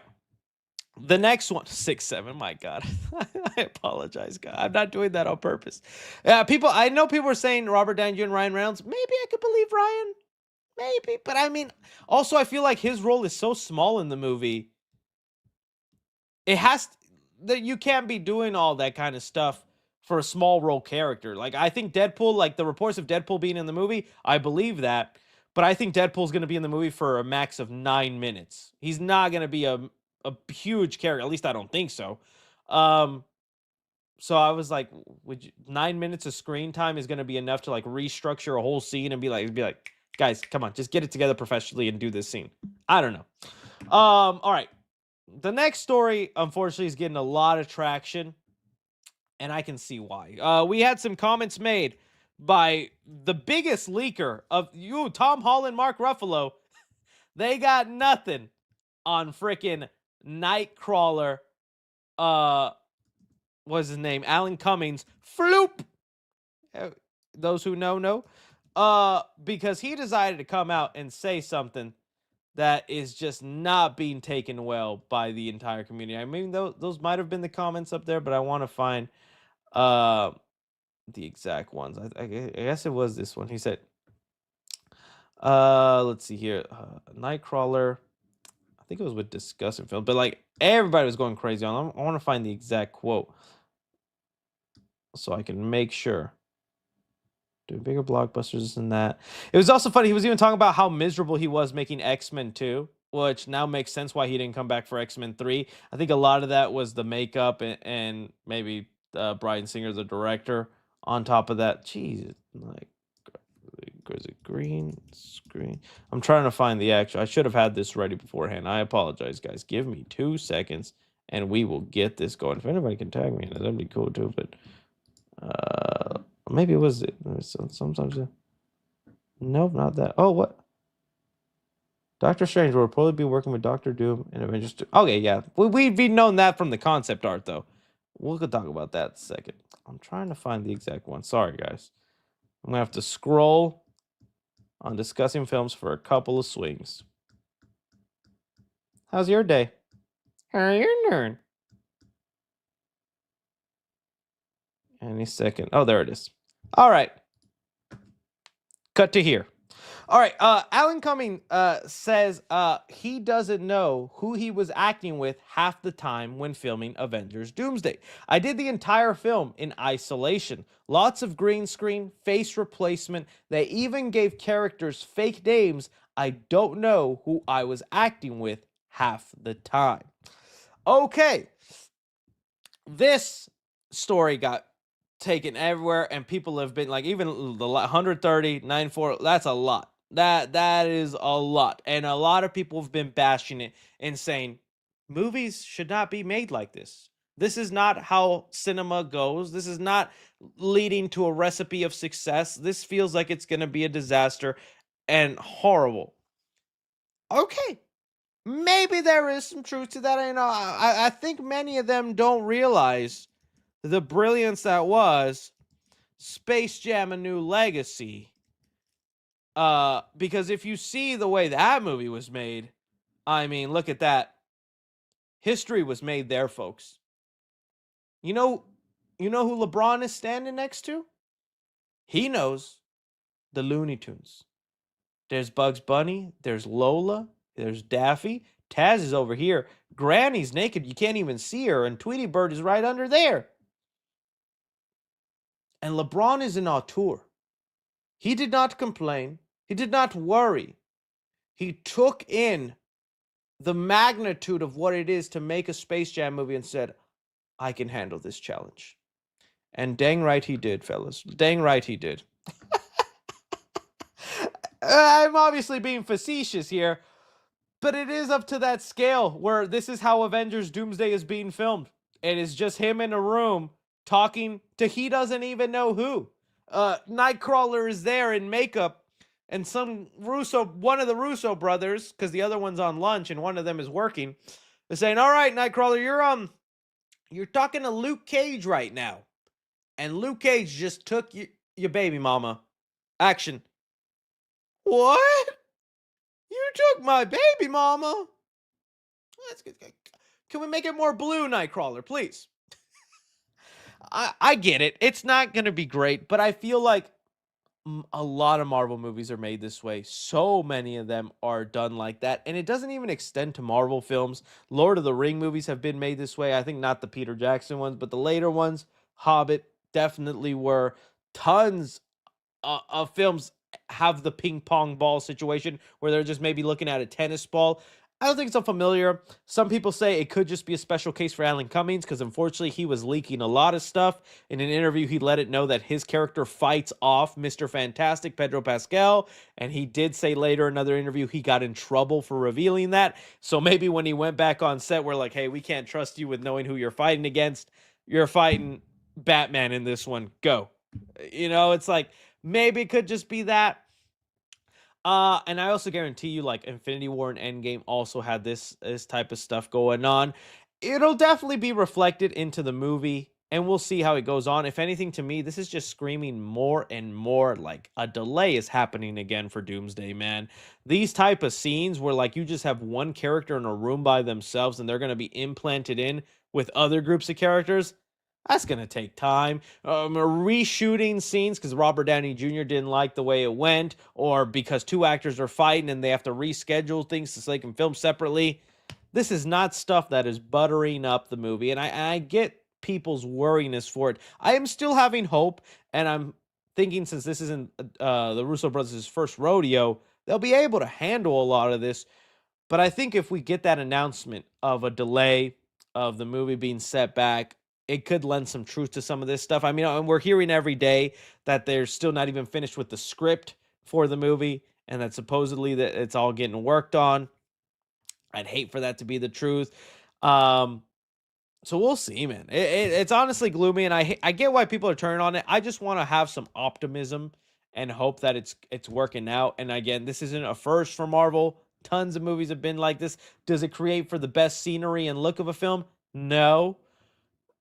But I mean, I think sometimes if they revealed what characters are in a room or not in a room and what is, I think sometimes people would be surprised and be like, oh, I didn't even know. That what? Thanos was fake. That caught me off guard, So we'll see. Yeah, and then see, they did just Brolin say they didn't have a completed script for it. And a lot of people brought that up. Infinity War and Endgame had all these exact same problems. Not a finished script, uh, shooting in secrecy, tons of rooms by themselves, things like that's just how the movie makes. And we gotta trust the process and hope it goes well. I'm trusting it. I'm just like, who's not excited to see freaking Nightcrawler fight Mr. Fantastic, dude? That's not even a fight scenario I had in my mind, but just knowing the X-Men are going to tussle with the Fantastic Four for a little bit, that's 2 tickets, please. 2 tickets, please. But I throw it off to you guys. You hear some of these reports and things going around. You think they're exaggerated. You think there's some legitimacy to this. I mean, I have to give this one a 10 because, I mean, the actor said it himself. So it's a real thing happening. Whether it ends up being a good or bad thing, we'll find out once the movie comes out. But you guys let me know on that Avengers Doomsday stuff. All right. If I want to also squeeze in that whatchamacallit, so this story that just popped up about Doctor Strange will reportedly be working with Doctor Doom in Doomsday. We have known this because if you look at Avengers Doomsday concept art, excuse me, guys. We have seen that Doctor Strange is Doctor Doom's right-hand man in this situation right there. I know they're like, well, they debunked this. These are real. All right. I don't care what. These are real. They are gonna part of the movie, and we'll see it come to fruition. And right there's your proof. Doctor Strange, right-hand man to Doctor Doom. I forget which version of Doctor Strange it is. Doctor Strange, Doctor Doom servant. I don't. It's like a Boris Karel. Is that his name? No, it's a variant of Doctor Doom, and it is in the Secret Wars storyline. An ally. They once joined forces with Strange, acting as a trusted ally to Doom to save the soul of Doom's mother from a demon. I'm looking for Secret Wars one. But yeah, Doctor Doom has worked along as like his enforcer at one point. Let me see. Some of you guys are probably talking about it. Sheriff Strange. Is that what it was called? Sheriff Strange, Doctor Doom. Sheriff Strange. There we go. That's his name. That's the Doctor Doom that works alongside him. Doctor Strange. I'm too many doctors. I'm sorry. Sheriff Strange is the only law in his part of Battleworld, and he enforces the law with all his powers of the one-time Sorcerer Supreme. And he's put there by Doctor Doom. So yeah, it's not really new. We've kind of known that. That's been popping around. Let me guess. Is it Snyder? Is it Snyder? Yep, John Roca and Snyder. So yeah, nothing really new there. We've kind of known that was happening. All right, let's get on to the next story here. All right, Spider-Man. Let's see. Spider-Man. So this has been popping up. We've actually kind of known this for a while. And so let me bring it up here. This was being said, I think, by the Cosmic Circus, or let's see here, it's comic book movie. Let's see here. It says here. Spider-Man Brand New Day. We may know why there's so much secrecy surrounding Sadie Sink's role. I'm not going to go into finding out who the character is in case it says, but this has been rumored for like, I think a week after Sadie Sink was revealed. I saw this going around, and you want to know who was the first person to say it? And I'm not even kidding. Jeff Snyder. So if this ends up becoming true, it's one of those times where it's like, that's why I bring up Jeff Snyder, because he sometimes ends up nailing it and bringing up something, but sometimes he'll have the right piece of information and then he adds his speculation, which ruins it. Because Jeff Snyder was saying that the Chameleon was like a villain. There was going to be a female chameleon in Spider-Man Brand New Day. And when I was like, what? And then I read his article where he was explaining why. He said it's because there's a female character in the movie who says she's this person the whole film, but then you find out they're actually this person by the end, which is like a big twist. He didn't say who. He just literally said they're this person the whole movie until you find out that they're this person. And he's like, isn't that what the Chameleon is in the comics? So I'm thinking she's the Chameleon. I'm like, no, Jeff, that's not what the Chameleon is. So it's actually been said for a while that there's going to be some female character in Spider-Man Brand New Day who is this person the whole movie, and then somewhere towards the middle or somewhere towards the end we find out they're actually this character, and the actual name will be probably something familiar to Spider-Man fans. If anything, it is super reminiscent to like a Zendaya situation with let me see, with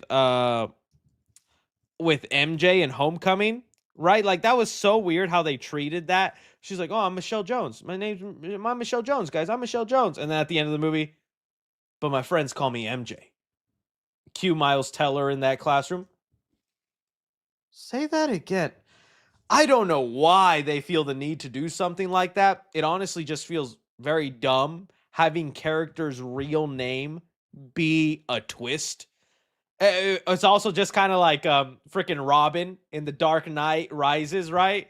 Was it Donald Blake? And then like he comes in and he's like, "Oh, you should call yourself your real name, Robin."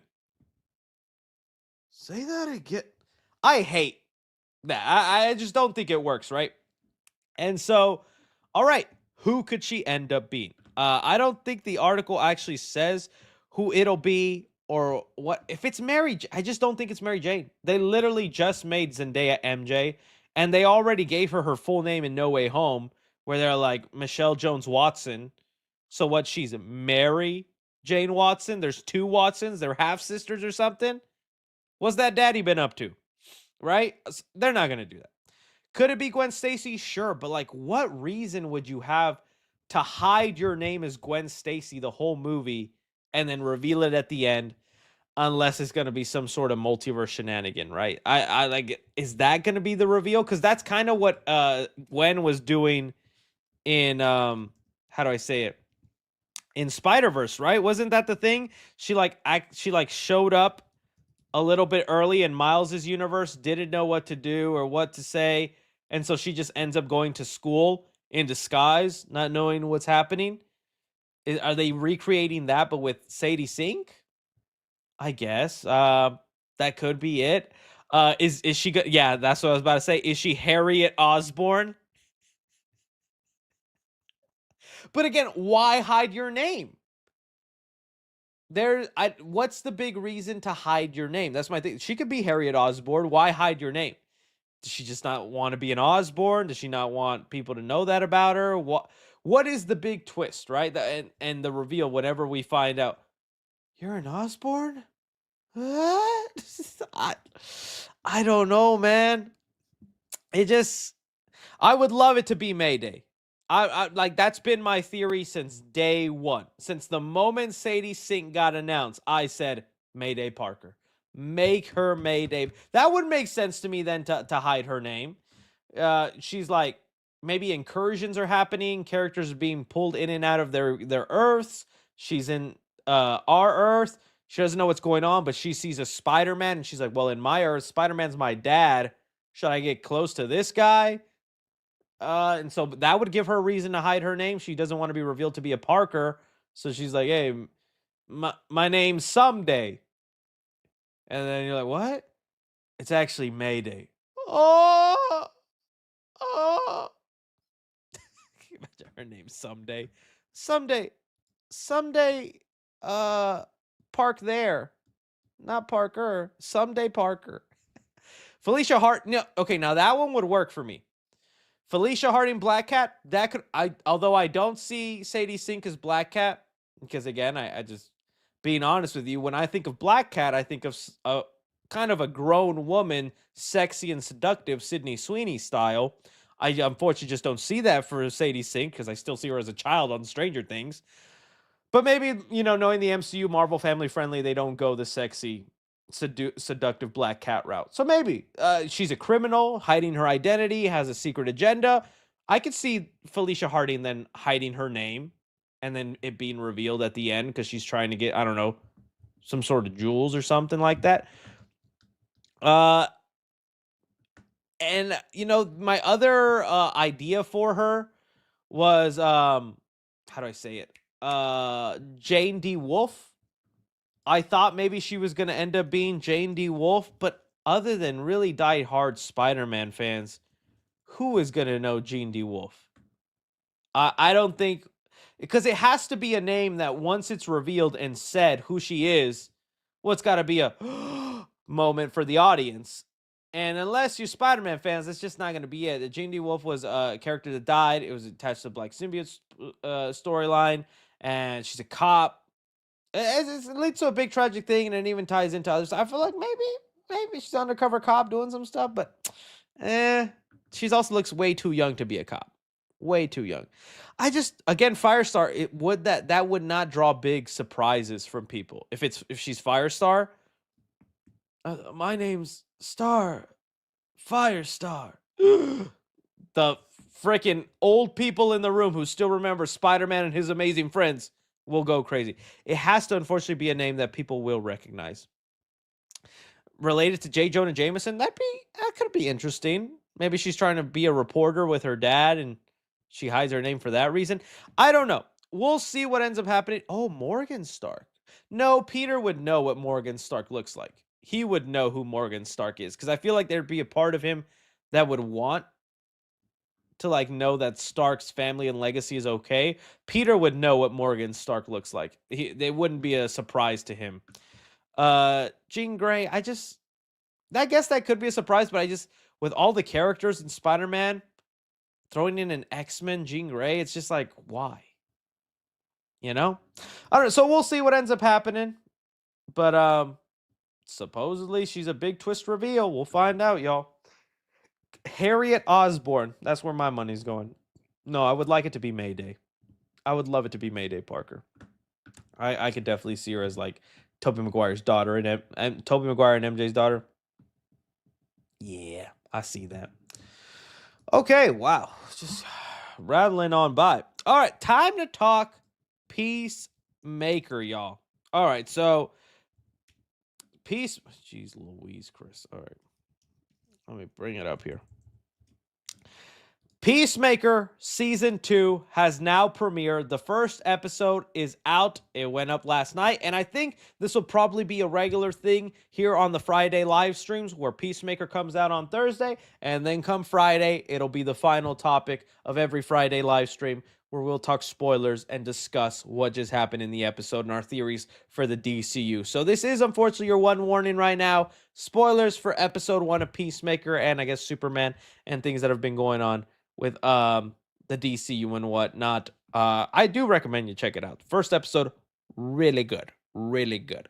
Okay. I want to begin with how they brought Peacemaker into the DCU. So that was like a big retcon that they did. So Peacemaker Season 2 opens up with a recap that'll actually be part of every DCU show.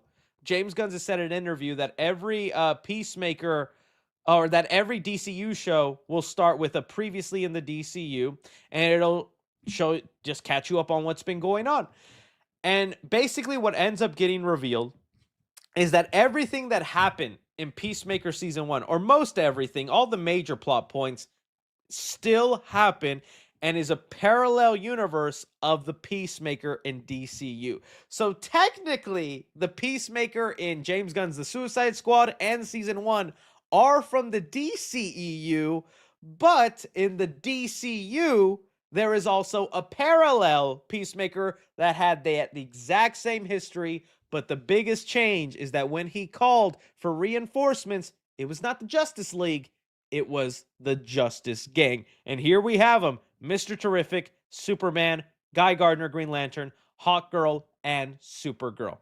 Okay, couple of notes on this. James Gunn did already confirm, although Superman and Supergirl are here, they are not official members of the Justice Gang.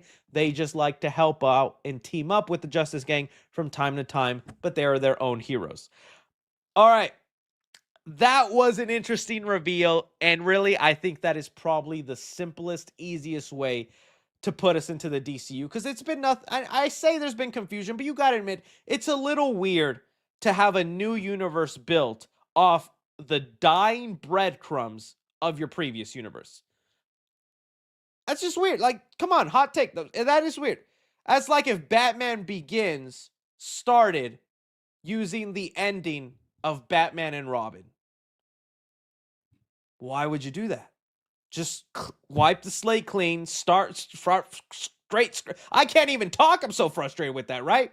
But James Gunn is doing that and he's following through with that, whatever. I feel this was actually a very simple, easy way, and now my mind is set. And this does then lead me to like some other things. Because I thought, okay, so what we find out in this episode is Peacemaker goes through the little pocket universe that it has a different name. I remember the pocket universe, but there's the pocket universe with the tons of doors, right, that lead into different dimensions. And Peacemaker, now living in his father's home, goes into the pocket universe and he discovers there is a door that leads to a parallel universe where Peacemaker, his brother, and his father, all alive, all have a good relationship with each other. They're in this universe. They're heroes. They save people. And Peacemaker is actually loved in this universe. I honestly thought this Peacemaker was going to be DCU Peacemaker, and that was going to explain the jump. That maybe that would happen. John Cena would take over the life of this one, and we'd kind of just leave behind the DCEU and this. But no, we have DCU Peacemaker who's jumping into yet another parallel Peacemaker universe. So many parallels going on. Okay, from the first episode, I want to say I really liked it. If I'm being honest with you guys, I like season 1 of Peacemaker, but I was never like blown away or found myself so loving Peacemaker season 1 that I was like, this is the best comic book show. I was like, that was just really enjoyable. I like that, but I was like, okay, something about the way this second episode was going and the way there's breadcrumbs filling in the DCU, all the character dynamics and the arcs that they're setting up, I am very invested in Peacemaker, the character, and what's going on in this universe. Now, they are definitely leaning towards a more depressing, or I guess more emotional storyline, because I'll tell you, in that episode where he does go to the new universe, and he sees his brother Keith from the first time, who's played by, what was it? I don't remember, the boyfriend of Pam's in The Office and whatnot in there. And then Peacemaker's like, I love you. He goes, and then he starts crying. Is also that was honestly hitting me. I was like, dang, they're setting up something really nice, and I like where this is going. Because also talking about Peacemaker tries to interview and join the Justice Gang, which was actually a pretty funny scene. You have Maxwell Lord, Guy Gardner, Green Lantern. You have Hawkgirl there, and the mic is not working right because Guy Gardner didn't set up the equipment right. He just let like some janitor do it. I thought that was a fun scene. It worked for me. I will say it is so interesting seeing the characters be rated R here. When I just saw all these people in Superman, even the Peacemaker cameo, you see Peacemaker in Superman. That's unfortunately going to lead some families to think, hey, they just put out the new Peacemaker show. He had a cameo in Superman. Timmy, Mom, come on, let's gather around and watch the new season of Peacemaker. There's an orgy? And there's penises everywhere. Oh, Timmy, close your eyes. Honey, TiVo this for later. That did catch me off guard. I totally knew Peacemaker was a rated R character, but when you just had a scene of just naked bodies everywhere, I was like, huh?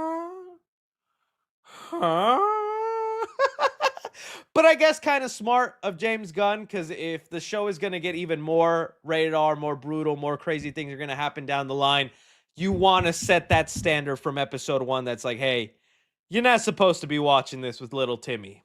You're watching this on your own, parents, right? So that like caught me so off guard whenever that came through.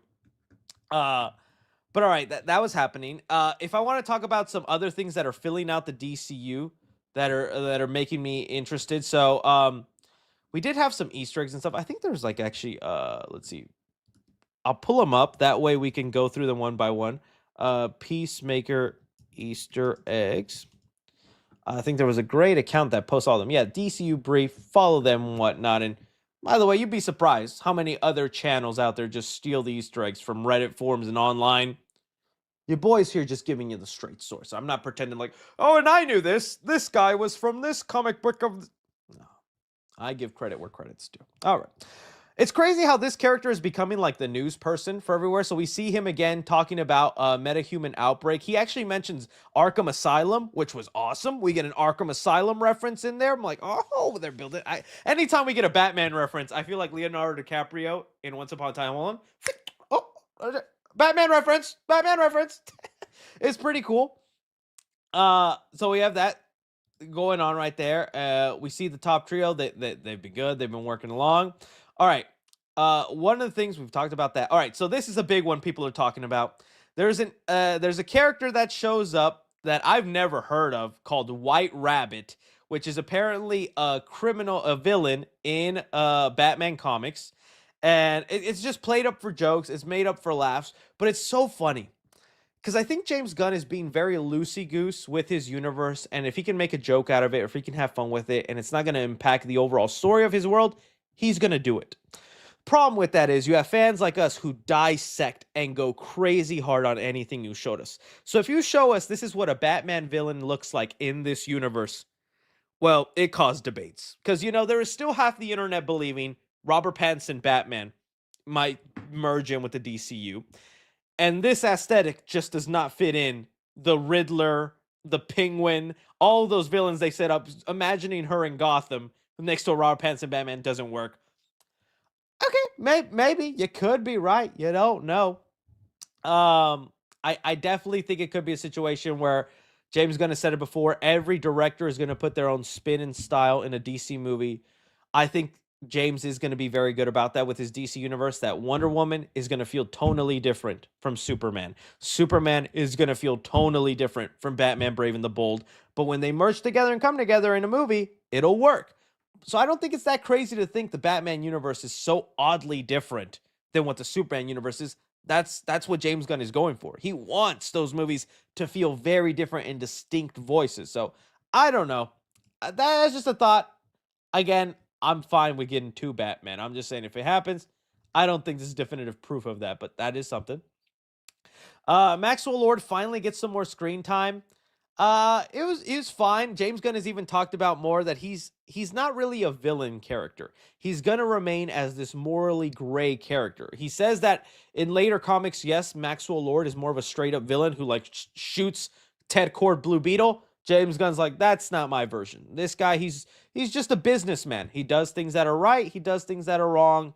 At the end, he's just trying to bring superheroes to the world, even if it's not in the best way, right? I was like, okay, I like that. This I really liked. They bring in Aftermath from Superman. They have a connected, unified world. So we learned that Rick Flag, played by not Rick Flag, Rick Flag Sr., Frank Grillo, who's in charge of like keeping track of these metahumans, is actually keeping a close tab on John Cena of Peacemaker. One, because he killed his son, and he's actually just waiting for Peacemaker to mess up, do something criminal, do something. So just a reason for him to go after him and take him down. I kind of like that he's just biding his time, waiting for when he can take down Peacemaker. And well, one of the things was every time Peacemaker does open that door to that rift dimension or that dimension of doors in other universes, it sets off an alarm now because now they've put in place alerts for something like that because of what happened in Superman. There was a pocket dimension. It almost split half the world. So now we need things in place to make sure something like that doesn't happen. I like that. So they're constantly monitoring anomalies going on. I think that works, and it's why Rick Flag is on the radar of Peacemaker. I thought that worked for me. Let me see here what else we got. Pocket dimension, all that kind of stuff. Okay, well, let's get on to the big ending of this episode, which I just want to say, your boy called it. Your boy called it. I can't even pull up the tweet. It's so long ago. But I jokingly said, what if Peacemaker ends with Peacemaker killing Peacemaker, says, Peacemaker, what a joke, and then wears Peacemaker's suit in his honor? I thought that's how the season would end. That is how episode 1 ends. That was an awesome battle. I like that whole fight scene between this universe's Peacemaker to our Peacemaker, duking it out. The helmets, I love the helmet stuff. I always thought Peacemaker's helmet looked so stupid. I love the idea of all the Peacemaker helmets having different gadgets and fun things to do. And I could not believe that's how the first episode ended, dude. And it even felt like Peacemaker was gonna say it, did he not? Because there was a moment Peacemaker's lying on the ground and he like turns to other Peacemaker and he's like, I was like, oh my god, he's gonna say it. He's gonna say Peacemaker, what a joke. And then he just I was like, nah, you were this close, Gunn. You were this close to a masterpiece. I thought that was crazy, and now it leaves me so interested to what's gonna go down because yeah, they set it up well. Peacemaker saved the world. He stopped a global threat. He beat the Justice Gang at it, and he's not appreciated. They won't let him join any of the teams. He's not getting any special recognition. He's miserable. Same with Harcourt, or I forget the guy with glasses' his name. Economics, something like that. All them. And even Tasty, I say Tasty? That's her. That's her. Orange is the new black character. I need to learn these names. But they're all like kind of down in the dumps and need a redemption. And now he has the opportunity to just fill in the life of this character, be with his brother, be with his father, actually be a hero that's respected and liked. I cannot wait to see for how all that's going to go down. It leaves me so curious to what the end of this season is going to be like. Does he end up staying in that world? Because if he does, that's not the DCU. That's a whole other universe. Is that going to be James Gunn's rated R world where he'll do rated R content over there that way to keep this stuff separate? You know, is that going to happen, or is it going to be the obvious thing of like maybe the grass wasn't greener on the other side? Maybe the real Peacemaker was the friends we made along the way. You know, is it going to be something like that? Which probably is what it's going to be. Or is he just going to mess up that world so bad he's like, I can't even stay here. I got to go. I so wonder, right? So I liked it. I thought Peacemaker episode 1 was awesome. I really even liked the Harcourt fight in the bar. I actually hate when characters do stuff like that. They have their self-sabotage mode. Tons of stuff. Tons of shows do that. I know in Better Call Saul, the girl lawyer did that for like an episode where she just like ran her car off a cliff because she was in it. I don't know. I just like, it's an annoying trope for me where characters are so depressed they just start digging a hole deeper in their lives because they're so sad. But that was such a cool fight scene in the bar, and I even like the way they played it out that she couldn't even just like take down all of them. She like could take them down to a point. She got overpowered, thrown out, and all that. I was like, I like it. I think it's off to a good start. I think they have the real potential for a real heartbreaking, emotional storyline with what's going on. I'm invested. I think this is already feeling better than season 1 to me. Especially with all the DCU connections. It's just actually making me like, okay. They said Bloodhaven. Bloodhaven, Nightwing. That's where Nightwing hangs out, man. I was like, Bloodhaven. So I don't know. I'm excited. I'm cool with this. Let me see if there's any other things. Thoughts on the intro. I will say, not a big fan of the new intro. What did I thought it was like, obviously the first one was more catchier, worked better, but I saw someone bring up a good point that this season is going to be a little bit more depressing, emotional, so they went with a song that maybe fits that vibe a little more. So I guess that kind of makes sense. The dance moves are still fine, but it's not as iconic as the first intro, but I guess that's fine. It doesn't have to be, right? It's Peacemaker's overrated. I don't blame you. I could totally understand that, and I am worried.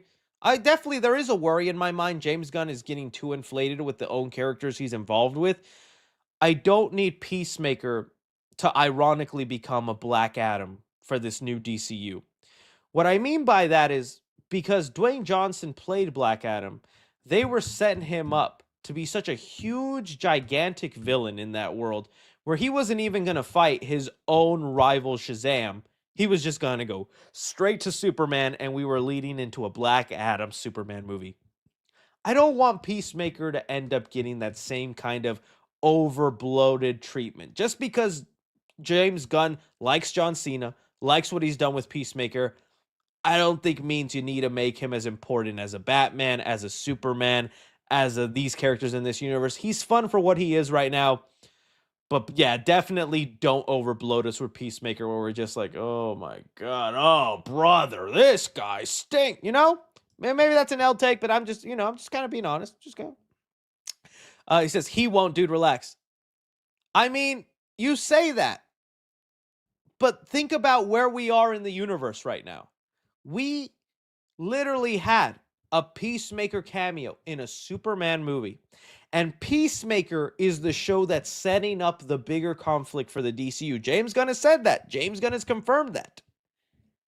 It already feels like there's a lot of importance or a lot of things being put on the shoulder of Peacemaker. So I don't know if you can say he won't relax, dude, when it's kind of already happening. I'm enjoying it for now, just like I enjoy icing on a cake. But after 5 bites of icing, you're like, that's just too much. It's too much. I'm just saying, Eric. I'm just saying. Yeah, he's right. Yeah, Peacemaker has made an appearance in every DCU project so far. Oh, was he? Oh, he was in Creature Commandos. So has Rick Flag, though. Rick Flag Senior. But that's just me wearing some a little bit. I'm not going too overboard with it. So yeah, I liked it. I liked it a lot. Okay, let's move on, and we get on to your guys' super chatty questions. Oh yeah.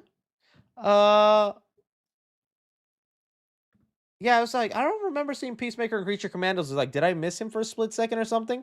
Where did that anime thing come from? I'd be seeing that sometimes. The Peacemaker anime thing.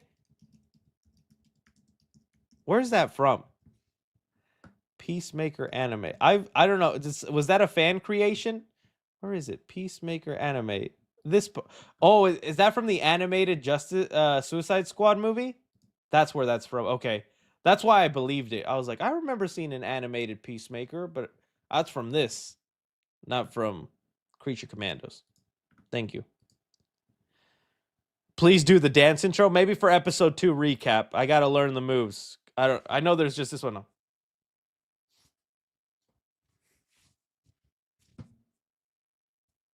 That was a dab, not a Hitler. Just making that clear. All right, Reddit for a little bit, then we go into the questions. Yeah, let's do that. Reddit.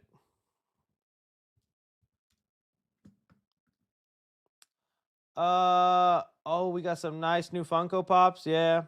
Oh, the Smile Demon. Oh, I gotta get him. Definitely getting him. I don't know about Insidious. The only Insidious one I'm gonna get is probably the red one. I'm not really collecting pops anymore, but I got the horror ones. You can kind of see them off to the side. Here, right here, you got right here. You got Haunted Mask, Pinhead, and then I got Freddy, Chucky, and then it goes so on and all that stuff. But yeah, those are cool. I like the buff Chucky. Or do it? What does it say? Chris, did you see the poster or concept art for Aquaman 3? Who the heck is that? Who the heck is that? I know this fool. I know that fool. Who the heck is that? Oh my goodness. I hope I don't get copyrighted. Let me just hear the music first.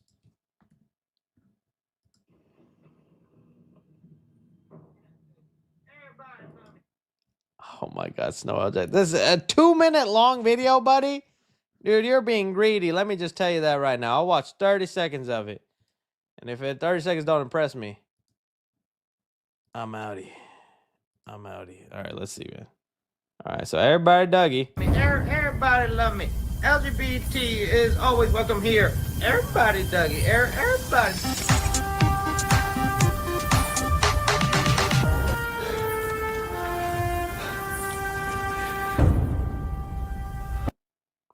Get that Avengers score in there. I gotta pause it for a bit. Meow meow meow meow meow meow meow meow meow meow meow meow. I think it's just a lot of my out of meme context moments. If you want those, go to the out of context clips. But this is good. This is good. I give it a like for now. Right at 30 seconds, like I said, it's Noel. We've got other Redditors here. Chris, thoughts on this rumor? Spider-Man Brand New Day adds more girl power with Florence Pugh. I think loser, man baby, cry more. Yelena's awesome. Miss Belovia. That's her name now. I said it once. I'm going to stick to it. Belovia. Belova. Kobe Bryant feature project with 8th pick from Alex Song Gavin. Cool. Kobe Bryant movie.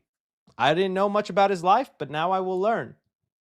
I will, as Kevin Hart would say, you gonna learn today. You gonna learn today. Come in here, big guy.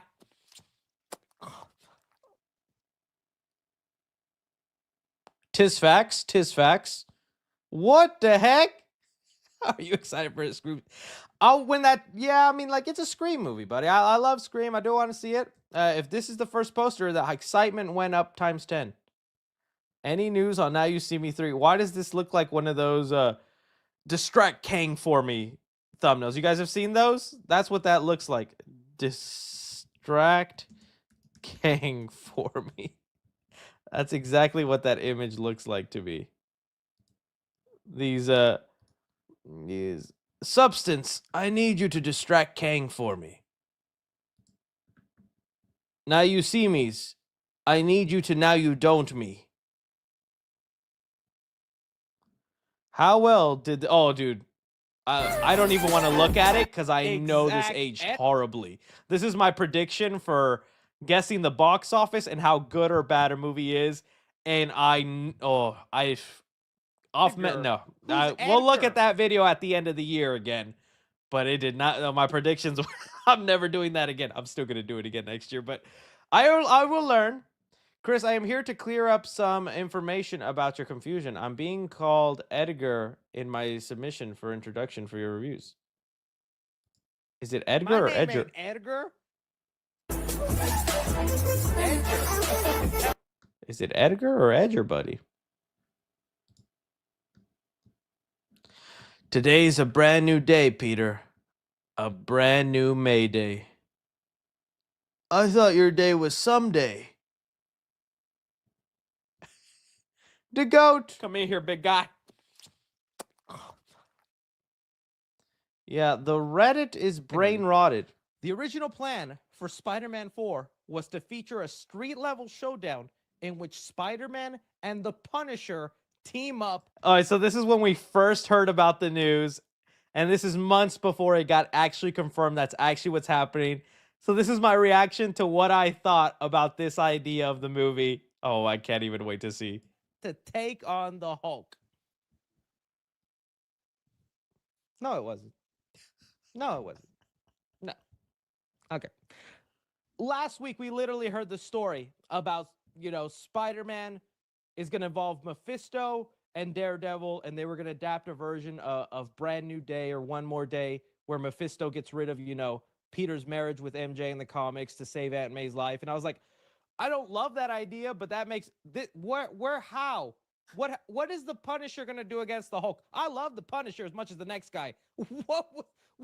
Somebody is just making stuff up, and at this point, sure, what the heck? No, this is like the scene in Interstellar. No, Chris, no. That's why we should just shut up until the movie. I don't wanna. No.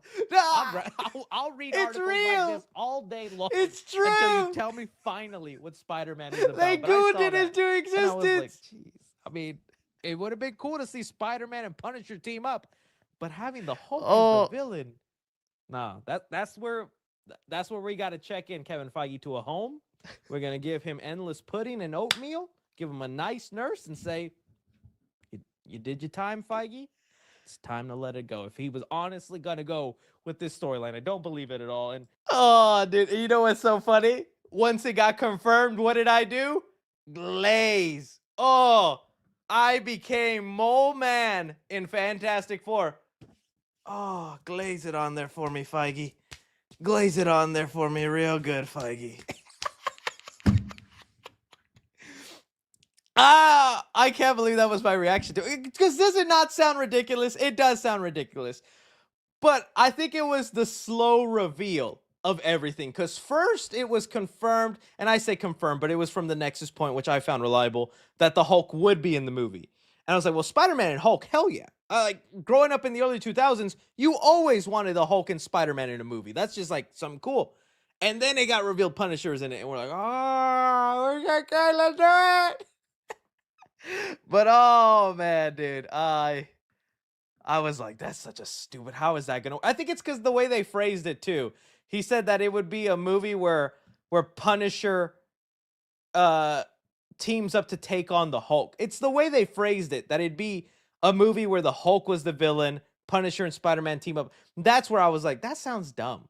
I think the way we've heard now about it sounds more real, but it's crazy, dude. That was back in January. That was January 10th of 2025. Oh, dude, that was so funny. I was just yapping up. I was like, oh, that's crazy. That's crazy. That's cool. I'm glad you saved that. That's so awesome. I got to bring that back in a video.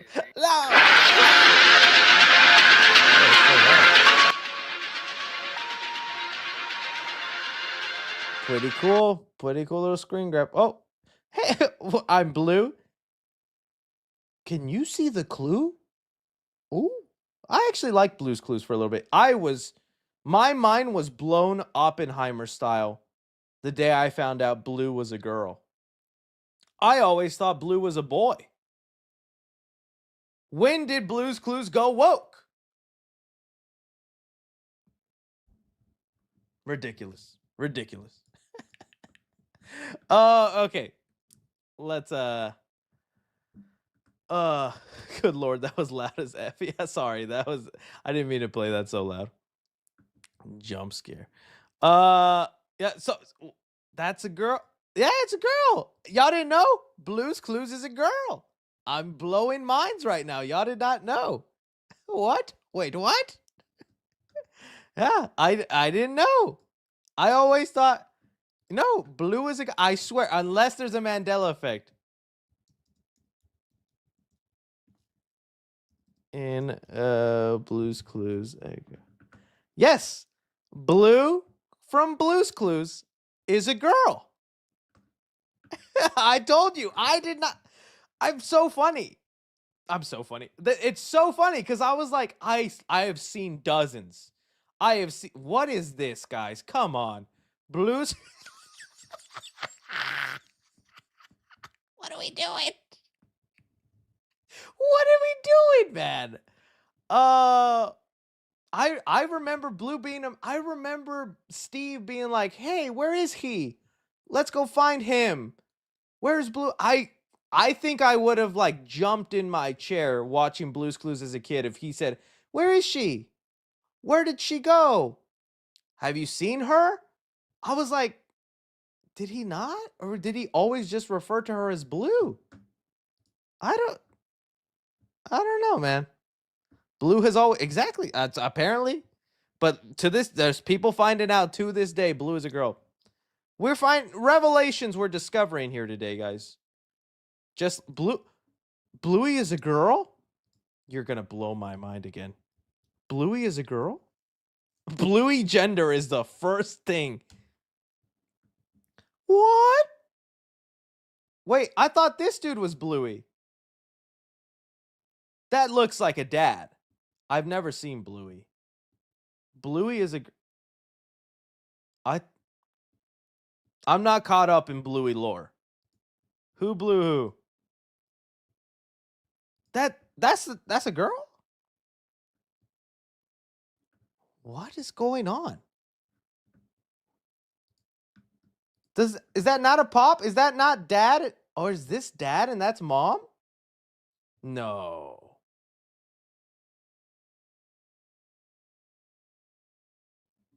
I'm I'm so lost. Then what's I we're ending it there. All right. Guys, reality is now broken. Yeah, they haven't patched it yet. We'll get that fixed in the next update, guys. We'll get that fixed in the next update. Bluey is the daughter. Oh, that makes sense. That's what I figured. Okay, Bluey must be the name of one of the kids. Okay. Sorry, guys. I've caught up on Bluey. I haven't seen it yet. I know it's everywhere though. People love the Bluey. All right, cool. Good to know. Good to know. All right, let's get into the super chatty questions. We got a lot of stuff going on. Who do you think Sadie Sink is in Brand New Day? Like I would love it to be Mayday. I feel like that could work, right? She's thrown into this universe, multiverse style, isn't knowing what to do or what's happening. She befriends Spider-Man because obviously Spider-Man in her universe is her dad, so she knows she can trust him. And she just doesn't want to freak him out because it's like, I'm your daughter in another universe, so she conceals her name, and then it's revealed at the end, and that could lead us into Secret Wars and have an adventure where Peter needs to get Mayday back to her dad, Toby, because it's like, I've met your dad. He's nice. Except for the part where he shoots a real web. That's disgusting. Can you do that? Am I allowed to ask that, Mayday? Jude Law should play Mr. Freeze. He wouldn't be a bad Mr. Freeze, Jude Law. He wouldn't be a bad one. I'd like that. It's because he's bald. Michael Thompson says, thoughts on the last 3 movies you've watched? I have actually watched a good... Okay. I watched The Accountant 2 because it was on Amazon Prime. Just catching up on movies I didn't go to the theaters to watch. Okay, I could give you my thoughts on Account. All 3 I think are new movies or not new movies, but all movies that came out this year that I didn't do reviews on the channel. All right, so I saw Accountant 2. I liked it. I definitely get then why they made a sequel, because whenever it was announced Accountant 2, I'm like, why? Like the first one was fine. I thought it was kind of intriguing and interesting on Ben Affleck's character, but I was like, do we need a second one? Like, all right, sure. But I did find myself really liking Ben Affleck again in the role. I think there is something fun about him being this super soldier autistic guy. That's what it feels like. And like it is cool seeing him just like solve really problems and talk really fast. You accounted for 36.94 pizzas, but if you just subtract it, I was like, that's fun. And I actually like the subversion with John Bernthal's character in the movie. He actually really wants to have a relationship with his brother, but because of the way he is, he just doesn't have an emotional connection with anybody. He yearns for that. Problems though I had with the movie: overly long gaps without really any action going on. It's a very slow burn. I actually found the drama and storyline, I don't want to say confusing, but so muddled where it's just I'm like, so what are we trying to solve? Who are we finding? Why are they important? And why do we need to like I found myself asking a lot of that, and the movie wasn't really wanting to like make me intrigued with the mystery. So the thing that was just holding me over was Ben and John in the role. So I thought it was fine. If they make a third one, I guess I'd watch it, because again, I do like Ben Affleck in the role. I think he is pretty good in it. I do watch the movie going though, am I too woke? Am I too woke? Because I'm watching it going, this feels offensive. Treating a school of X-Men kids with autism just like, but they're super kids with supercomputers. I'm like, would the kids with autism think they have superpowers? Would they find it as an ability? I don't. And that's where I went a little too woke with myself in watching the movie. I know it's not. It feels like that's what they're aiming for. I have hey, that's fine. My cousin has autism. And I love him, Evan. Shout out, Evan. Hope you're doing good, cuz. So yeah, he says, yeah, you're too woke, indeed. Hey, at least you keep me honest, buddy. No, but the movie was fine. So if I had to give it a 1 out of 10, like a 6.5, close to a 7, 6.5 for me on Accountant 2. Okay, you said 3 of them. I also watched the Eddie Murphy Amazon Prime movie that was The Pickup. I wanted to like this movie. I really wanted to enjoy this film. I'm going to tell you something right now. If you like this movie and you were like, oh, that was a hoot and a holler, I can't help you. This is a kind of movie that if I worked an office job, Linda from accounting would come over and be like, oh, me and my husband, we put on that Pickup movie. It was funny. It was good. It was a little silly, but it was funny. I liked it. When's break? When's lunch? Oh, Linda, I could slap the bejesus out of you, Linda. The worst movie. Coworkers are the worst movie opinion givers. Are they or are they not? I think you have dealt with that, right? They got the strangest things to say. I thought it would, like, I knew the storyline was probably not going to be great, and I knew it was probably going to be filled with a couple of dumb moments, but I was like, I like Pete Davidson. I love Eddie Murphy. I think Keke Palmer's enjoyable. How could this not be a fun time? And I'll say the one thing that saved this movie for me was the elongated car chase sequence. Because this movie, I did not know. I thought it was gonna be like a bank heist movie, or like they were gonna go to like a bank and like do something. I was like, that I always love a heist movie, but this was like a bunch of criminals following Eddie Murphy and Pete Davidson in an armored truck on this really long highway. And that's like 60% of the movie. And that was actually, that action part was fun. There was a lot of cool moments in there. And Eddie Murphy was being really cool stopping these bad guys. Like the action part of it actually is what kept me sitting through the whole movie. The comedy was not comedying. Oh my, Pete Davidson, you are so much funnier than whatever material this movie gave you. Same with Eddie Murphy. This movie was not very funny. It was like, again, coworker humor. Humor that just is not. It's like NPC humor. Just no. I don't want to say made by AI because I hate doing that kind of referencing. But it was just very like simple humor. I was like, this could be better than that. I wanted to like Keke Palmer also. They were building her up to be this big threatening character who had a whole plan. I just couldn't buy her as that because she's obviously being very nice to these two. And you know, they're also giving her this sentimental story. It was not for me. I wanted to like the pickup. I think this is very much feels like this would be those straight to DVD movies. It's a straight to streaming kind of movie. Yeah, see, some people said they enjoyed it. I'm glad you did. I wanted to like it more. Like I said, bad script, terrible script. But the action scenes in here is actually what kept me going. And like 1 out of every 20 jokes from Pete Davidson was kind of funny. So yeah, that was on the pickup. And then what was the other one I saw? Was it? Oh, I finally saw Friendship. I hate that it took me so long to see Friendship, but I finally saw it. And look, I've been talking a big game about comedy and what's funny and whatnot. If you know Tim Robinson and you like him, obviously watch Friendship. He has a very specific cringe kind of humor, a lot of secondhand embarrassment kind of humor, which I know some people can't stomach. I think this guy is so funny. I think he is hilarious. I try to emulate his humor from time to time. Maybe I succeed, maybe I don't. And so the movie, this one's about like a guy where a weatherman played by Paul Rudd moves into his neighborhood. He talks to him one day, they become friends, and then out of nowhere, well, because of an incident, Paul Rudd's character is like, I don't want to be friends with you anymore. And the guy spirals out of control. He's like, what do you mean you don't want to be friends? Okay, it definitely went down such a weird route. I didn't love the ending of the movie or where things led to. I did think the story was also overly long, did not need to be that long. But man, was I dying of laughter. Was I hooting and hollering a lot. I think there's a lot of good stuff in it. It is not for everybody. I can't recommend. This is the movie where it's the reverse of that. You know how I was making fun of Linda, my coworker? This is where then I recommend Friendship to Linda, and she comes back and never talks to me at work again because I recommended her such an awful movie that was not part of her taste.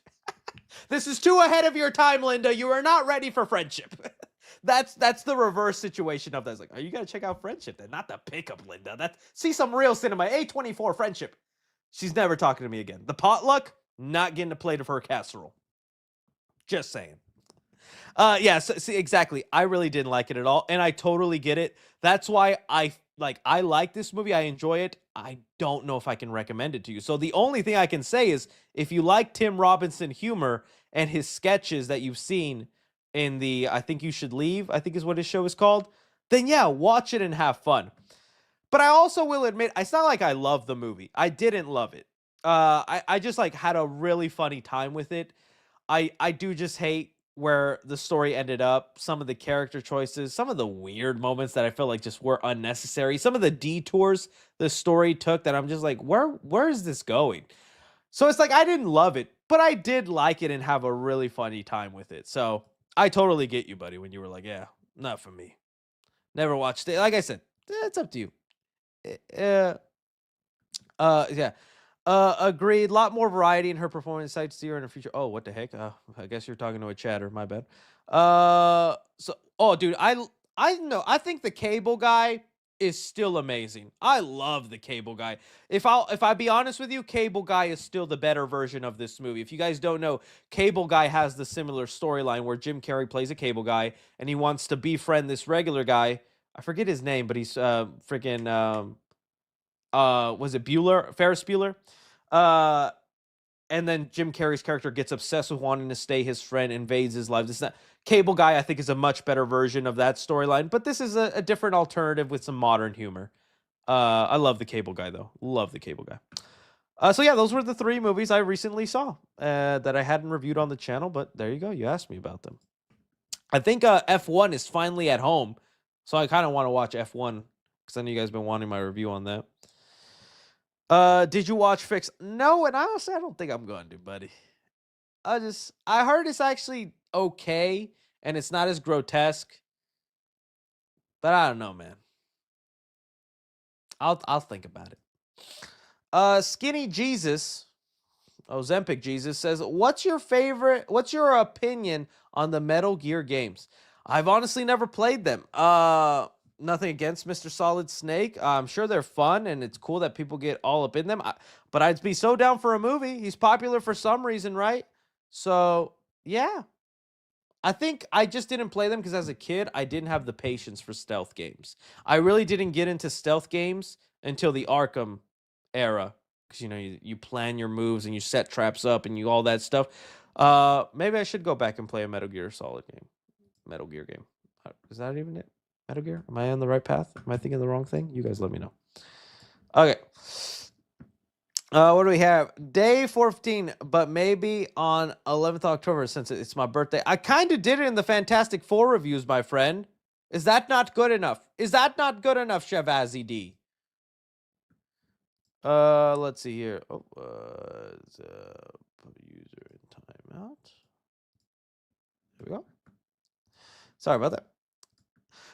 Infinity War, really wish you were here, says Infinity War was filmed almost entirely on green screens. Wrap production July 2017, released April 2018. Doomsday will have over a year for VFX. Okay, so that gives me some comfort. I appreciate that, buddy. Rank these Ryan Coogler films. Black Panther, Fruitvale Station, Creed, Sinners, Wakanda Forever. I think I am going to put Wakanda Forever, unfortunately, at the bottom. I still really like it. I understand why. I think he did the best with the hand he was given. At the end of the day, if I was Kevin Feige, which I'm not, and if I was, I would ruin the MCU. But the one choice I think I would make that was probably best for Wakanda Forever is you should have just recast T'Challa and continued the story Ryan Coogler wanted to tell. Because, man, I think I will forever be mad we didn't get a true Namor versus T'Challa Black Panther movie like that. I think they were setting up something amazing. I still like what we got, and I think Shuri was developed enough, and there's a lot of cool stuff in there. But I think of the potential of what that movie could have been without the unfortunate passing of Chadwick. So, Wakanda Forever at the bottom. Then I'm probably going to go... Ooh, that's hard. I think I'll go Fruitvale Station. That is one of those movies where you see once, not because it's bad, but because the subject matter is so infuriating, so blood boiling, you can't handle but to watch it a second time. Really good movie. Standout performance from Michael B. Jordan. Was the first, I think, bigger film by Ryan Coogler. Maybe he had a smaller one beforehand. But I remember really liking the movie. I thought it was really well done, but man, it did piss me off. So Fruitvale Station there, but still really great. Then I'd probably go. I'll go Black Panther next. I'll go the first Black Panther. Very good, very influential. Still great story. I think they did a good job with it. One of the better solo outings in the MCU. Creed. I just really like what they did. They passed the torch perfectly. One of the only examples, one of the rare examples of passing the torch and actually making it work. Creed is possibly going to have a 4th movie. I never thought we'd get to that point. I thought we'd be lucky if the first Creed got a sequel, but it did. And Sylvester Stallone gave a great performance in that. I just wish he kind of got to still be part of the franchise without all the behind-the-scene involvement. And then Sinners, of course. Like, Sinners is awesome. Sinners is awesome. Let's see here. Really wish you were here says, I think Doomsday is fine with its production. Yeah, you're probably right. I Love Movie says, by any chance, have you seen Kneesaw 2? It's peak. I want to see Kneesaw 1. I do hear Kneesaw 2 is peak. I want to be part of that hype and that understanding, so I needs to give it a chance. It's the number one animated movie in the world for a reason, right? So I got to give it a chance. Are you going to stream Lego Batman when it releases? I can maybe do 1 or 2 streams. I'm not planning to play that game to completion on stream. I can do a thing where maybe I just play like a couple hours on Twitch, and then I'll just cut together the best moments into a video. I could maybe do that. Swordfish Studio says, hey, Chris, what's happening in the Pooniverse? It's still going strong. I still have to watch Bambi whenever that gets around to being on digital. I know Pooniverse, I mean, Winnie the Pooh 3 is coming out. They got the out of color writer. There has been some controversy with that because unfortunately that writer was accused of domestic violence. So maybe that's probably why they were able to get him for cheap. I don't know what else about that. Honestly, I'm just waiting for the Pinocchio movie and their team up movie. We'll see how things go from there. But I do think the fairy tale characters turn horror movies has died down. No one cares. Just the other day I saw an announcement for a Wizard of Oz one. They don't get the buzz they used to. I think it was a trend and now it's kind of over, you know?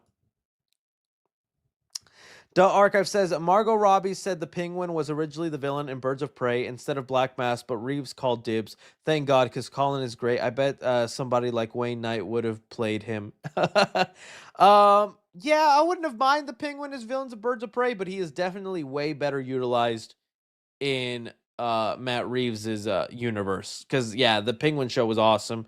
I can't wait to see what he does in the Batman Part 2. Yeah, that was interesting that he was almost a villain for Birds of Prey. Marn Munn says, what day will you see The Weeknd?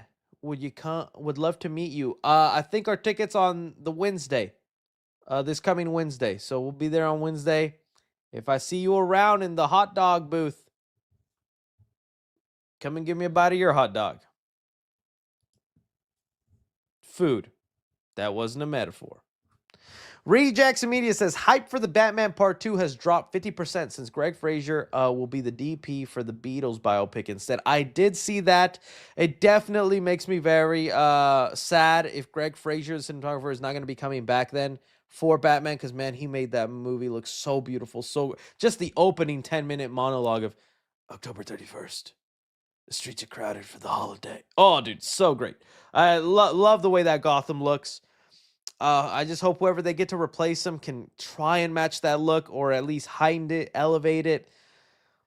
Maybe it'll help if they actually stay with the snowy setting, because I remember Matt Reeves saying that Penguin leads us right into the Batman Part 2, so maybe having it be snowy will give us enough leeway to where it's okay that it looks different, because Gotham is now covered in snow. But yeah, I'm still waiting for the confirmation that he's totally not part of it. Maybe he can still squeeze it in. I don't know. Organtes says, we love you, 3C. Oh, love right back, Organtes. Love right back. Coast Fallen says, for the R-rated animated Venom movie, should it be 2D or 3D animated? I kind of wanted 2D to be distinct from Spider-Verse. It would be interesting. It's unfortunately just not going to be. Maybe they could do a heightened 2D that's basically 3D. Only reason I say that is because I think studios have a proven track record that 2D animated movies just don't make as much money as 3D animated movies. So they're going to lean towards a 3D. But if it still ends up happening, this R-rated Seth Rogen Venom movie that's animated, which was rumored for a while now, you're going to go with a distinct style.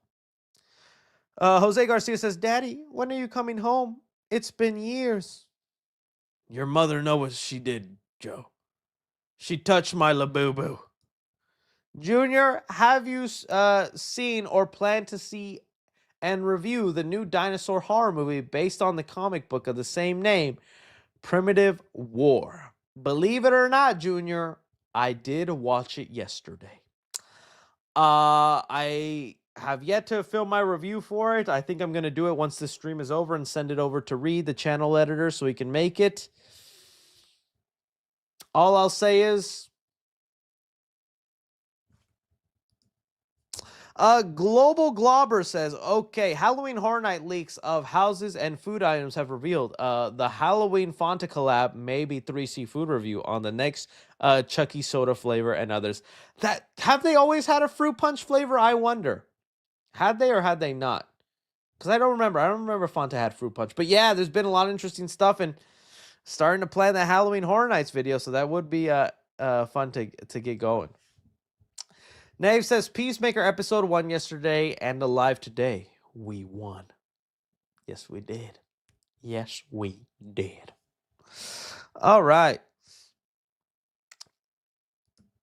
Mario says, Poppy Chris, where you get that shirt? Also, spooky season starts in 10 days. I know. And I still don't know what I'm going to do with my set. I'm freaking out. I'm stressing. Yeah, within the next 10 days, I'm going to have to film the vlog and transform the set. It's always fun to do the vlog and go see all the different Halloween stores, but I just don't know what I want to do. All right, can I ask you guys something? The ones that are still here left, tell me if this is too similar to last year. Because this is the only... I'm trying to think of a fun theme. I just... not enough things I can find out in the wild from my pre-prepping to know what I should get. I want to get this guy... But I wonder if people are just going to be like, it's too similar to last year. There's a pumpkin groundbreaker that's out there. I really love pumpkins. So my theme was almost going to be a pumpkin patch. But I'm like, is that too similar to a cemetery?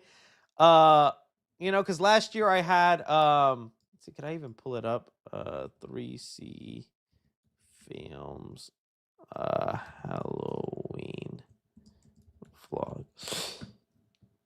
I'm trying to find the video and then I'll show you guys. Before, spook your mama. All right. Because, last year, I just really like the way that looked, that skeleton in the back. It's the same size. This pumpkin one is the same size of it, all that. And I just kind of really like the way that looked back there. And it's always so hard to find something. But is that too similar? I feel like, I'm gonna put it up. Like, that might end up being what I do. I'll still try to do more around the set to decorate it and make it more. There's something I'm doing on my desk that I think is going to be really cool and fun that I think a lot of people are going to like. Here, I'm trying to do the poll. Where's the poll? Okay, there we go. Start a poll. Pumpkin ground breaker. Okay, I'm just going to do a yes or a no. You just tell me whether you guys think it's a yes or no, and then from there I'll decide. I don't know. I think it looks kind of cool, but I'm worried that a lot of people are going to be like, that's just too similar. And I always want to try to bring in a variety, different years, but I think it looks dope. I think it looks kind of cool. And I just really like the orangey vibe, So let me see here I'm going to read a little bit of what the chat is saying to see if they agree. Let me see again. Okay, so we have this, and then this is what it looked last year. All there. Definitely going to get different like puppets and animatronics and things like that. But we got... That's good. That's good. That's good.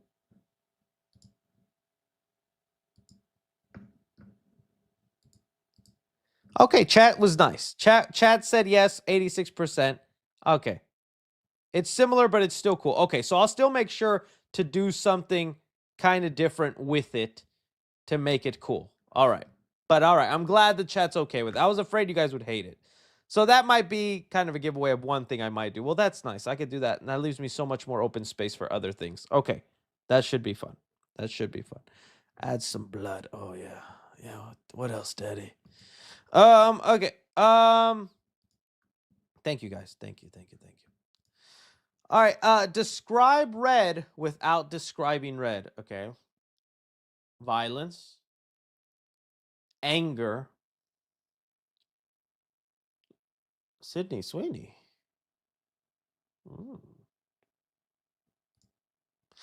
Ghostfist Gaming video. Can you talk about Twisted Metal Season 2? I've been loving Twisted Metal Season 2. I think I'll give you a full review whenever the season is done.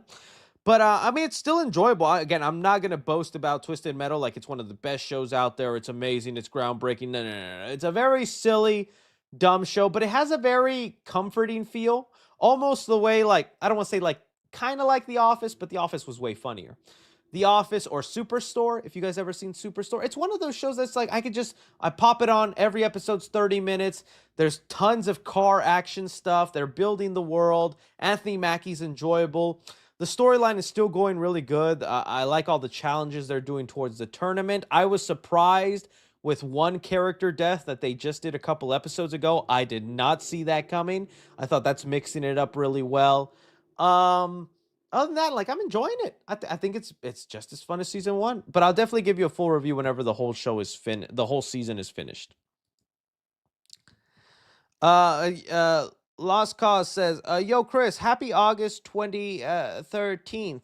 I got like a super regular theory on Brand New Day. So, like, just hear me out, because it's maybe really dumb. All right, man. Well, whenever it comes up, I'll read it, Lost Cause. I Love Movies says, funny how last year was a terrible year for superhero movies, and 2025 has been a great year for superhero movies. Yeah, it has. Is it only Brave New World? What's the other movie that just was not good this year? I don't want to say Brave New World it just wasn't, it was fine. I wanted to like it more. It was fine, though. I don't think it was a disaster, but it was, Thunderbolts was definitely better. Fantastic Four was definitely better. Superman was definitely way better, but it was just that, right? Brave New World is at the or what's the other one? You guys will let me know in the chat, because I can't remember. Someone said no, it was not kind of good. Just those are the only ones? Okay. Model Test says, hello there, Chris. Thank you for doing content for us. Here's my blessing to you. Well, thank you, Model. Thank you. Only Brave New Venom? Was Venom this year? Did Venom come out this? No way Venom came out this year. Y'all tricking me. Mario says, I just saw a reel today of Regal selling old popcorn buckets on sale. Oh.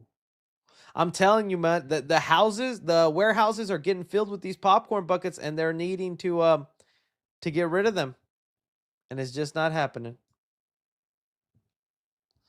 David the Mamba says, do you think Clayface will be a prequel since it's in the DCU and he appears in Creature Commandos? Also, if Brandon Sklenar is the pick for DCU Batman, would you rather have Pattinson? Again, I don't mind Brandon Sklenar. I feel like it's honestly kind of a boring, okay choice.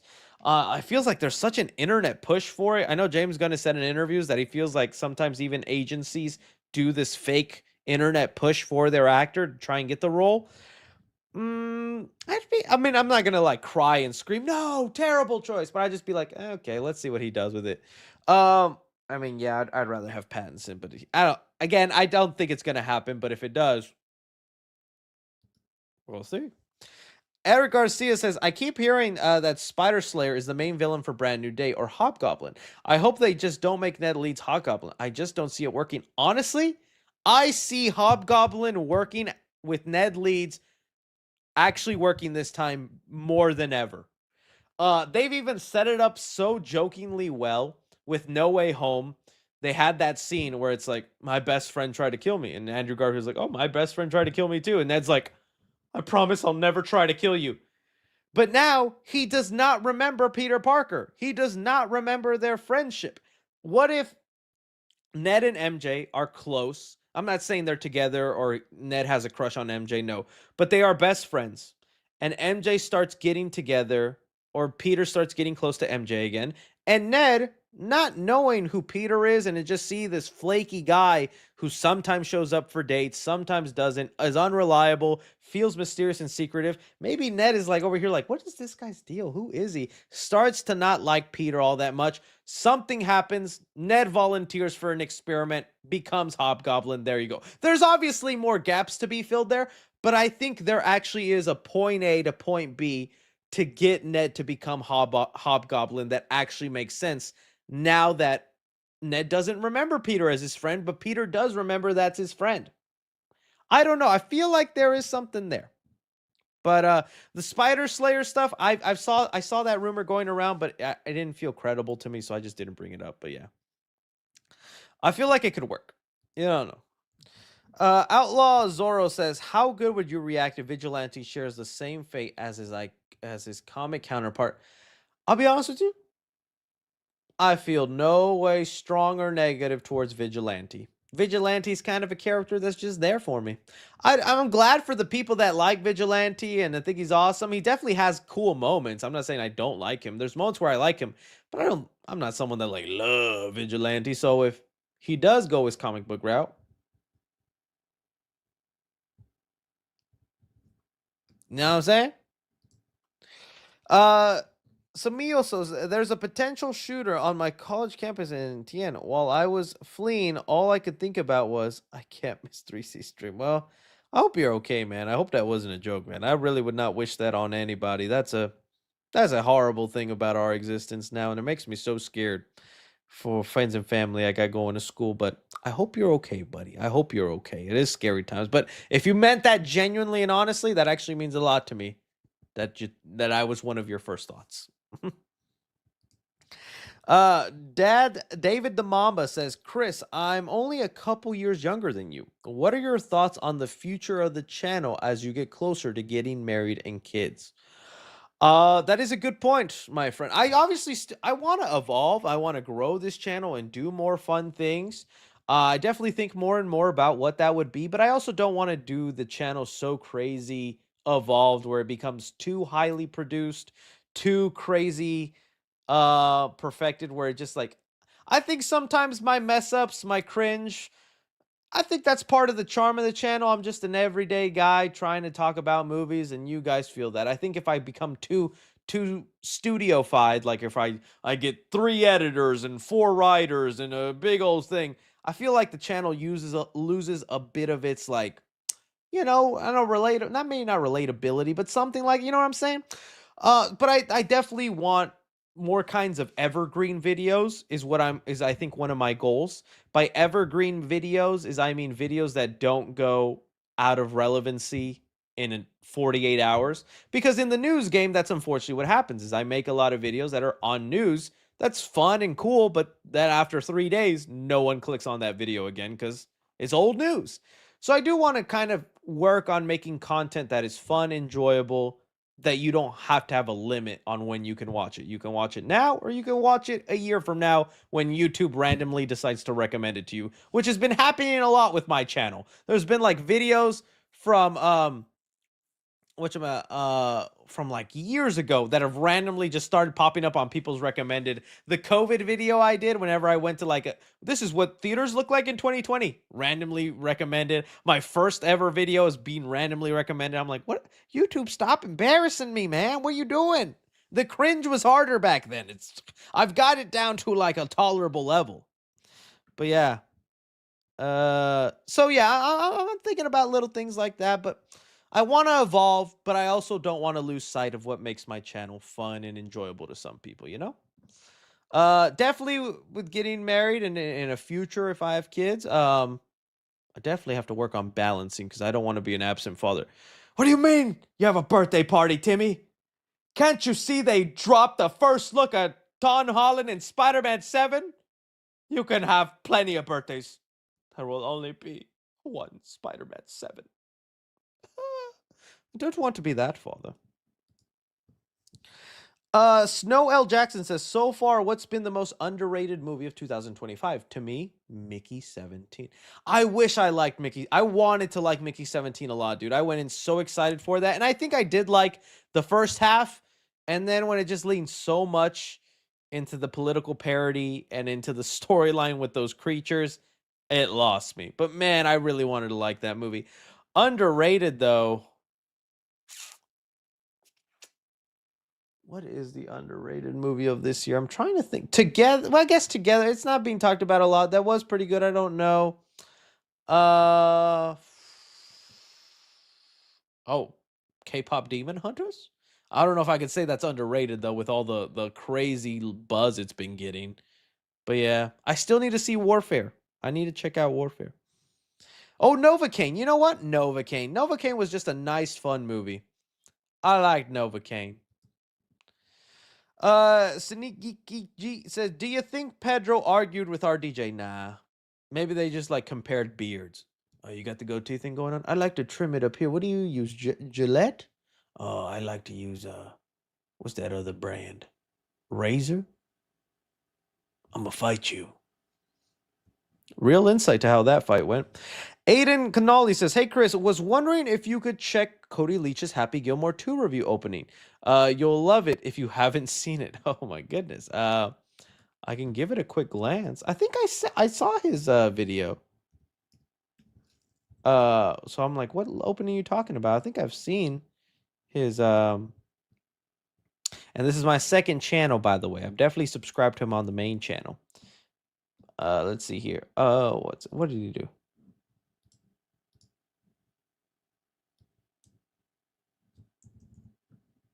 Oh. Go to a happy place. Okay. Go to a happy place. I knew I liked this Cody Leach fella. Oh, now I knew I really liked that Cody Leach fella. That's funny. That's funny. I don't remember that. I think I just probably skipped ahead to his review. Because I remember he was not a fan of Happy Gilmore, and I was like, I want to see why. Lois Kirk says, I think this delay is better than Shrek 5 delay. Probably. I mean, it's only a 9-month total. Shrek 5 did have a whole like year. But yeah. Let's see here. Kins, Carrots, and More. Do you think we will get Peacemaker or Daredevil season 3? Nexus Point, which again has been super reliable. They actually have a very good track record. They were the first ones to report the Hulk in Spider-Man Brand New Day. Well, other than John Roca. But whatchamacallit? Daredevil season they just said that Marvel is planning Daredevil season 3 and they do want to go through with that. So yeah. What did you mean by we'll get Peacemaker? Do you mean like a season 3 of Peacemaker? I could definitely see. I honestly would. I think James Gunn is probably setting Peacemaker up to probably be in the movies now, because he did do an interview where he's like, I forgot how it went, but he was like, he was asked, is Peacemaker ever going to be in the movies, like have his own movie or star in a movie? And he's like, I know the answer to that, so I'm not going to answer it, which to me sounds like a yes. So I feel like Peacemaker will return probably in the films. Caleb Hebner says, have you heard about the new Tom and Jerry movie, but it's China, and it looks better than the horrible 2021 film that I got so angry because it's not a Tom and Jerry. What the heck? There's a Tom and Jerry China movie? I've never heard of this. Tom and Jerry China movie. Tom and Jerry China movie? The Forbidden Compass. Oh, what the heck? I think I did hear a little bit about this. I did not know. Oh, it does look nice. That animation does look good. Let me see a little bit about this. Is it Trouble in China? No, that's the other one. Jeez. Where is it? Is it this one, Forbidden Compass? I like that animation. Oh, that looks nice. China know what they're doing. China know what they're doing. Did you like the orgy scene in Peacemaker? My left hand sure did. I was Bruddy a lefty? Bruddy using Lucy? More of a Rachel man myself.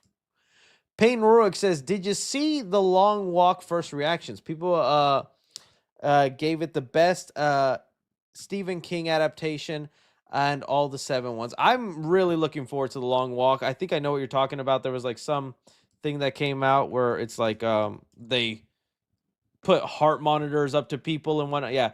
First screening of The Long Walk had audiences' heartbeats at over 200 BPM. The film is being described as one of the most intense emotional thrillers of 2025. I bet you it's going to be great. I cannot wait to see it. I do think this gimmick is overdone, though. I just don't think audiences are fooled by this kind of stuff. And man, when you just know some of the people that exist out there that are scared by like Goosebumps, and I'm not talking about the cartoon Goosebumps, I'm talking about Jack Black Goosebumps. These promotions mean nothing to me. Do something crazy where it's like, we hooked up monitors to people's balls. We didn't get accurate at readings, but man, did we do it. Go watch Deadpool 4. That's an ad that'll get me going. Do something that doesn't even matter or doesn't even equate in this style. Because they've done this for Paranormal Activity. They've done this for every cheap horror movie that comes out in January. Audiences were terrified. Do something that makes no sense and advertise it with confidence. We gave everybody a chili hot dog and Pepto-Bismol. Come watch Medea Goes Till Vegas. What did the chili dog and Pepto-Bismol have to do with the movie? We just did it. Okay, I guess I'll see Medea Goes to Vegas. I don't know. Just like, that's what, because that's just the only thing that's impressing me now. I think that if I had a marketing company, that's all I would focus on is random brain rot marketing tactics, and I'd be out of business in a month. We gave Laboop, which actually, I make fun of that. They actually did that for I Know What You Did Last Summer. They gave them Laboobos. And I was like, oh, geez, I guess that's where marketing's at now, huh? They gave them little Laboobos with outfits of the fishermen. Which, you know what? Do you, honey. Do that, you know what? Yeah. I don't know, man. I think it's so funny. All right. Let's see here. Let's see here. Rhodes of Teal says, betcha the first thing Peter changes on his suit is the blue. Maybe he got caught trying to go stealth and the shiny baby blue reveals him too much. That's not a bad idea. I kind of like that idea. Maybe it was exactly like in No Way Home, a little too reflective and bright. So he's like, okay, gotta dim that, gotta do that. I really hope that rumor about the montage opening where he like changes his suit, fights a couple of villains is real, because I would love to see that. Let's see. What was this? What did you see though? Yeah, I did talk about that. Scream 7 update. I haven't really seen any meaningful updates other than just the fan base arguing and going crazy. Like I said, I love Scream. I love Ghostface the Killer. It breaks my heart what Spyglass has done with the franchise, because it's now just divided the fan base and it's toxicity on both sides. You guys know how I felt about the firing, but you also know I'm still willing to give the movie a shot because of Kevin Williamson and F. Campbell. But all the updates I've seen are just people getting mad and angry and fighting. I haven't seen any genuine updates about just the movie itself or interesting details. I'm so curious what the marketing for Scream 7 is going to look like, because Scream 6 had a very big online marketing presence. And ever since every controversy with Scream 7, silence on the online marketing. I wonder how that's going to affect them. But we'll see. 6-7. 6-7. I hate you guys. Lewis Clark says, I love the Lego games as a kid, and I love the funny moments, so you're just being a grump. You're dang right, Lewis Clark. It was because those kids could afford the Lego games. And I was like, I want the Lego game, Daddy. Here's Wii Sports. That's free with the Wii, Dad. Okay. Okay. Marvel Rose says, Papa 3C, how would you rank these 2027 movies by excitement? Sonic 4, Beyond the Spider-Verse, Avengers Secret Wars, Batman Part 2. Oh, you ain't gonna like it if you hope Sonic's on top. Sonic 4 at the bottom, unfortunately. Mainly just because it might be the first movie without Jim Carrey. Then I'd probably go, dude, this is tough. Because honestly, Beyond, Avengers, and Batman, all on the same level of excitement for me. All on the same level. I am so over the moon for those films. But if I had to choose, I guess Batman Part 2, just because I don't know at all what that movie is, but I know it's going to be amazing. I'm going to love it.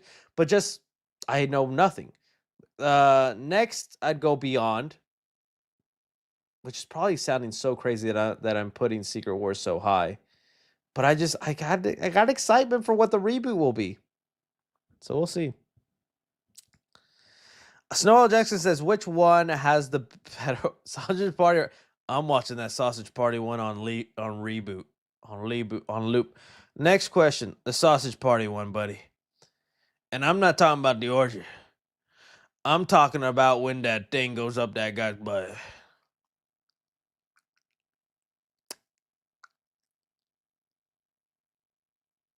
You decide to watch me on a Friday, okay? That's your fault. Aaron Mansfield says Kobe Bryant biopic in the works. Jeff Snyder. Oh, he's the one that said it. Interesting. My oldest fool says, Chris, 24 here. I've never been with slang trends or social media till recent, like 2 years. 90% of my brain rot I know is because of you. What is 6'7"? Buddy, I don't even know. The only thing I know is that it was a song, that it was in some song where they're like 6'7". And then for some reason, kids just be saying it. So if you mummer the word 6 or 7, something got to happen. But I don't understand that one. Most brain rot I can understand, like Goon, Riz. Dubai Chocolate is a new one, buddy. I just can't even help you there. Can't even help you there. But it's my job to keep up with this so I can be up to date and hip with them kids. And I am hip with them kids, believe it or not. But that's the best I could do, man. I'm glad I could be your source for brain rot. Just know once I say it, it's already gone. Just know once I start using it in my lingo, the kids have moved on. The kids have moved on. Let's see. Spookily says, what is the song you use in your Halloween office set video? Called Not Your Intro. What is the and what animatronics are you considering getting? Let's see. Halloween music. I know I've sent it before. Halloween music. It's like I just looked up Halloween music, non-copyright on YouTube, and that's what popped up. Halloween. I don't think I have the exact name for it, but that's all I did, bud. Is that yeah, I can't even find it here. I'll have to look it back up. But that's all I do. It might be different every year, but I just look up Halloween non-copyrighted music and I plug that in, and it usually works. Mario says, we have 3C films, 3C foods. Are we getting 3C games when Lego Batman and Halloween come out? I mean, you've kind of been getting 3C games with my Fortnite videos. I played Spider-Man 2 on stream. I guess I just have to brand it better. But yes, you might. Lewis Kirk says, did you hear that Greg Fraser is going to be the cinematographer for the Beatles movie? Which leads question if Fraser's coming. Yeah, we talked about that just a second ago. It is going to be really sad if Greg Fraser doesn't come back because I love the way he looked. But I'm saying maybe we could understand a change in style. If Gotham is covered in snow, we could bring in a new DP and it would explain the different look. Michael Thompson says, if you had a reality TV show, which subgenre would you choose to be in? Cooking, lifestyle, competition, travel. Oh, lifestyle. Because lifestyle, you could just do nothing and people will watch that. Cooking, I gotta cook. I do get to eat, but I do enough of that. Competition. What competition am I gonna be on? Love Island? Travel. Your boy, the thing that like my fiance hates about me is if I could, I would do 24-hour trips all day, every day. I love a good 24-hour trip. What I mean by that is if I get invited to a movie premiere or an event that's in LA, New York, no problem flying out that morning, coming back home that night. She hates it. I think it's because one time we missed the flight, and so we were stuck at the airport for like 6 hours. She's like, never again. I was like, I know. And you know why we missed the flight? Your boy wanted to grab snacks. Had snacks for 6 hours though. So it is my fault. But lifestyle. Mr. Odesfu says, Gunn was involved with Lollipop Chainsaw. Maybe they could work for Harley Quinn, but wonder the style and tone he'll go for other characters. I do wonder. I saw that Margot Robbie says she still hasn't heard if she's going to be part of DC or whatnot. I hope she does. I love her as Harley Quinn. Lady Gaga did nothing to steal her fame. Pooh Hedon says, I assume the single player will play more like a human. More like Hitman. Yeah, probably right. Singing says, if we get shot, we come back. I think we're talking about the video game there, right? Procrastinator says bonus XP for licking Michael's fingers like in Halloween 2. That would be crazy. That would be crazy. Brian Palacios says, Chris, influencer Smurf name just found on the at the top of the list. Care to explain? He was just a character. I was trying to play him. Diego de Laurentiis says, since we keep making Cooter jokes, have you heard the yeah, I've heard of Rule 34. I blame Funhas for rotting my brain, reacting to Cooter on. Okay. Thank you for that. Magic Impulse says, hey 3C, what do you think of the Sonic crossovers this year, like with Pac-Man, SpongeBob, TMNT, Atlas DC? Honestly, it's good. You know, I know for the longest time Sonic fans were suffering because it was just disappointing game after disappointing game. You know, Sonic fans were like cowboy fans. They were like, this is gonna be our game. This is gonna be our year. This is gonna be what we do. And it was just rotten. I think the movies have saved life in Sonic. And so these little featurettes that he's been doing, I think, are fun, but we still need that big game to bring him back, right? But I think Sonic Shadow was an enjoyed game, right? It's been more enjoyed games by him. I don't know. And sorry about what I said about the Cowboys. I'm in Texas, so I'm allowed to say that. Laura Tong says, hi, Chris. Did you know Brandon Scanar could potentially play Batman for the DCU? Buddy, I've been seeing that fan casting for a while. I don't think it's going to happen. I know the rumors have been rising up more lately. Alex, do you believe Yelena is in Spider-Man since it's still only reported from Daniel RPK? You probably don't remember, but it was great seeing you at the Thunderbolt screening in North Park. Oh, dang. Hey, nice, Alex. I mean, I know Daniel RPK sometimes isn't that reliable with his stories. It's like trailer stuff that Daniel is super reliable in.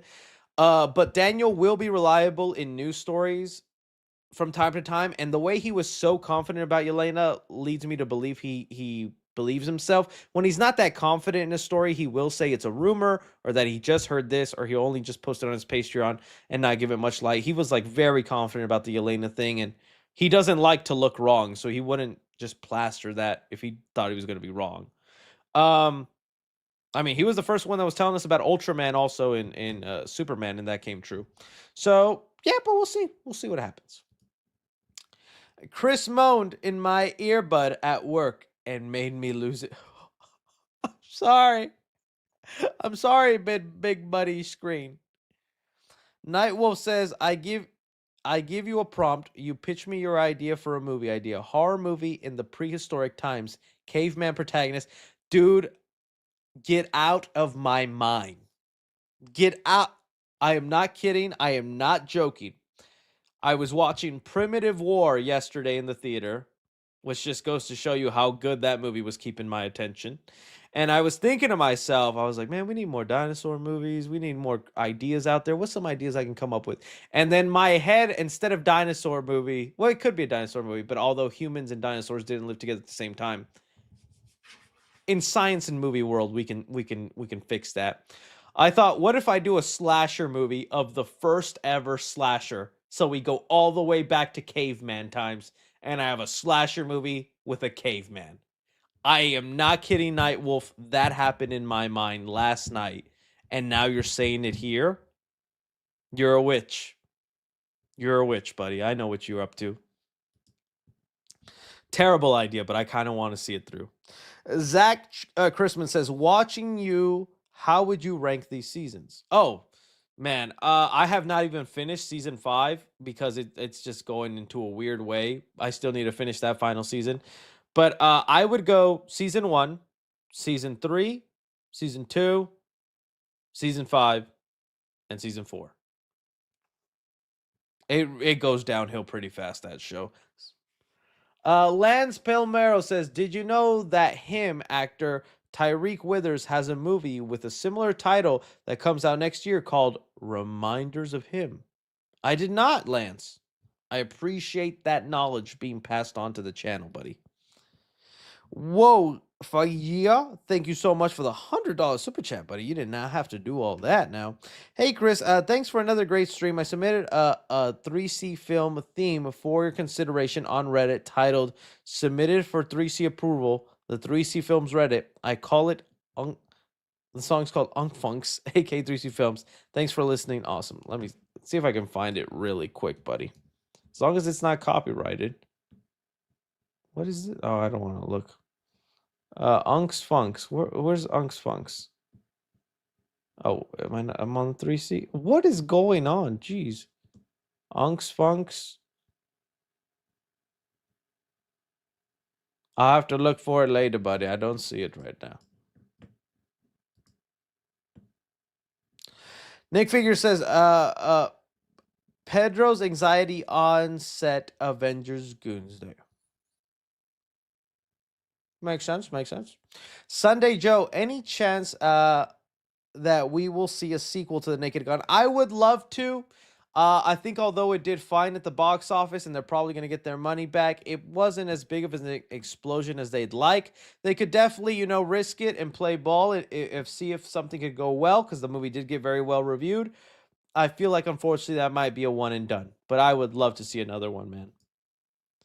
Sadly, again, te puedo llevar a... Oh, dude, please. Dime cuándo y voy.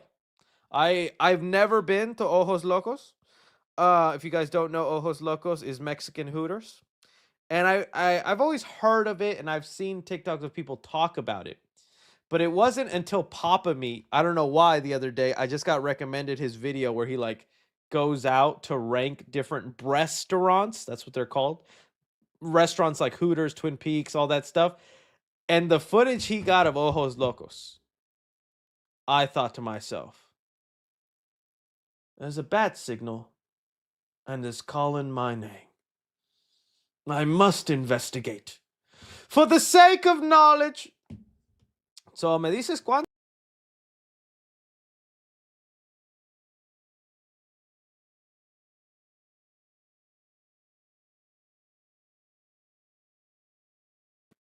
My fiance got to me, guys. She said, not in my house, buddy. Not in my house. I hit the back button by accident. Let me scroll back to where I was. A kind man offering me warmth, food, and shelter for a few hours in a place only families belong. Carl N says, could Sadie Sink be Jean Grey disguised as Gwen? Again, why would she do that, though, other than just to trick the audience? It's the same thing with MJ and Michelle Jones. Why even call her Michelle Jones? Why have a twist that she's MJ? Other than just to trick the audience. Unless it makes sense in the story, I think that's just going to be very dumb. But we'll see. I'm Jean Grey. I should just be this blonde girl named Gwen for no reason.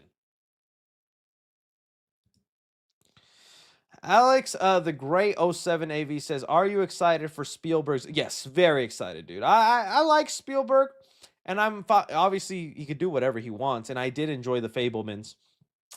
But man, I've just kind of been missing those blockbuster event Spielberg movies, man. I wish Ready Player One got the love it deserved at the time. Because I miss me some Spielberg event movies. So I hope this Alien film is very interesting. I can't wait. Trader Neil says, Chris, seen The Weekend in Dallas too. So hyped. Oh, see you there, buddy. I'll be looking for you. I'll be like, Trader Neil. Rich Flex says, did you see the new Welcome to Derry Funko Pops? I did see those, buddy. Let me pull up the thing here. There was Welcome to Derry Funko Pops. You're so right. Welcome to Derry. And it kind of gives you an idea of what Pennywise is going to be looking like in the show. Honestly, not that different from the actual movie interpretation. These were all the pops. So these are some of the things we could be seeing go down. Honestly, same suit, same outfit. Looks like there'll be a scene where he's like eating cereal out of somebody's head. We got the human-looking Pennywise. We got some ghouly looking monster.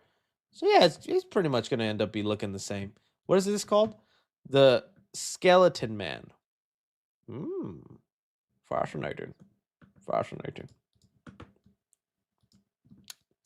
Drew Allwinko says, what are your thoughts on Superman starting to get a bunch of hate online? Seems very similar to the switch up of Deadpool Wolverine. I don't even think that it's starting to get hate online. The hate has been there, and it's been from one certain group. They just continue to talk about it and won't shut up. So it feels like it's new. It's coming back up. People who love it. But as we do when we love or hate things, we move on. So I don't know, but I mean, it's gonna stay that way. We'll see. I think we'll see in like a few years if Superman ends up leaving an impact or not in the zeitgeist. But for now, man, I was very happy with that movie. Antonis Wolfhard says, "Do you remember Rise of the Guardians? Is that the Owl movie, or is that the one where like Santa and them are like, yeah?" I wanted to like that movie because I like the concept of like these mythical creatures being Avengers style things, but I don't know. I didn't get into it that much. I know some of y'all probably love this movie. Naughty nice. I'm Santa Claus. Black Spider says, "Can I borrow your..." Zebu says, "Deadline said Cat in the Hat was delayed because Warner Brothers wanted it to release during the holiday season."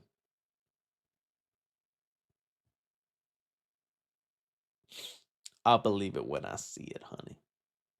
I mean, that could very well be a thing. There's been a lot of animated movies that do well though that early, so. But yeah, that could end up being the case. DJ Sheeher says, Meat Canyon has the real haunted. I've seen that. I've heard. Yeah, that's awesome that he has that. He's a big Goosebumps fan. That's awesome. When I see his videos, I always look at the Slappy dummy, and I'm like, oh, it'd be so cool to have a Slappy on my set. Logan, late to stream, went to see Nobody 2, liked it a lot. Also, any lore? No giant lore as of right now, but I did see Nobody 2 also. I liked it. I enjoyed it. Glad you enjoyed it too, my friend. If I have new lore, I will share.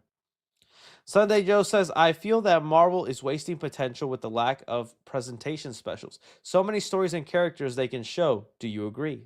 Thanks, Pa." Yeah, I feel like they should just stick to special presentations. I feel like they could knock them out or just straight to Disney Plus movies. What's the harm in that? What's wrong in that? You think about all the shows you made. You could have made a Miss Marvel movie.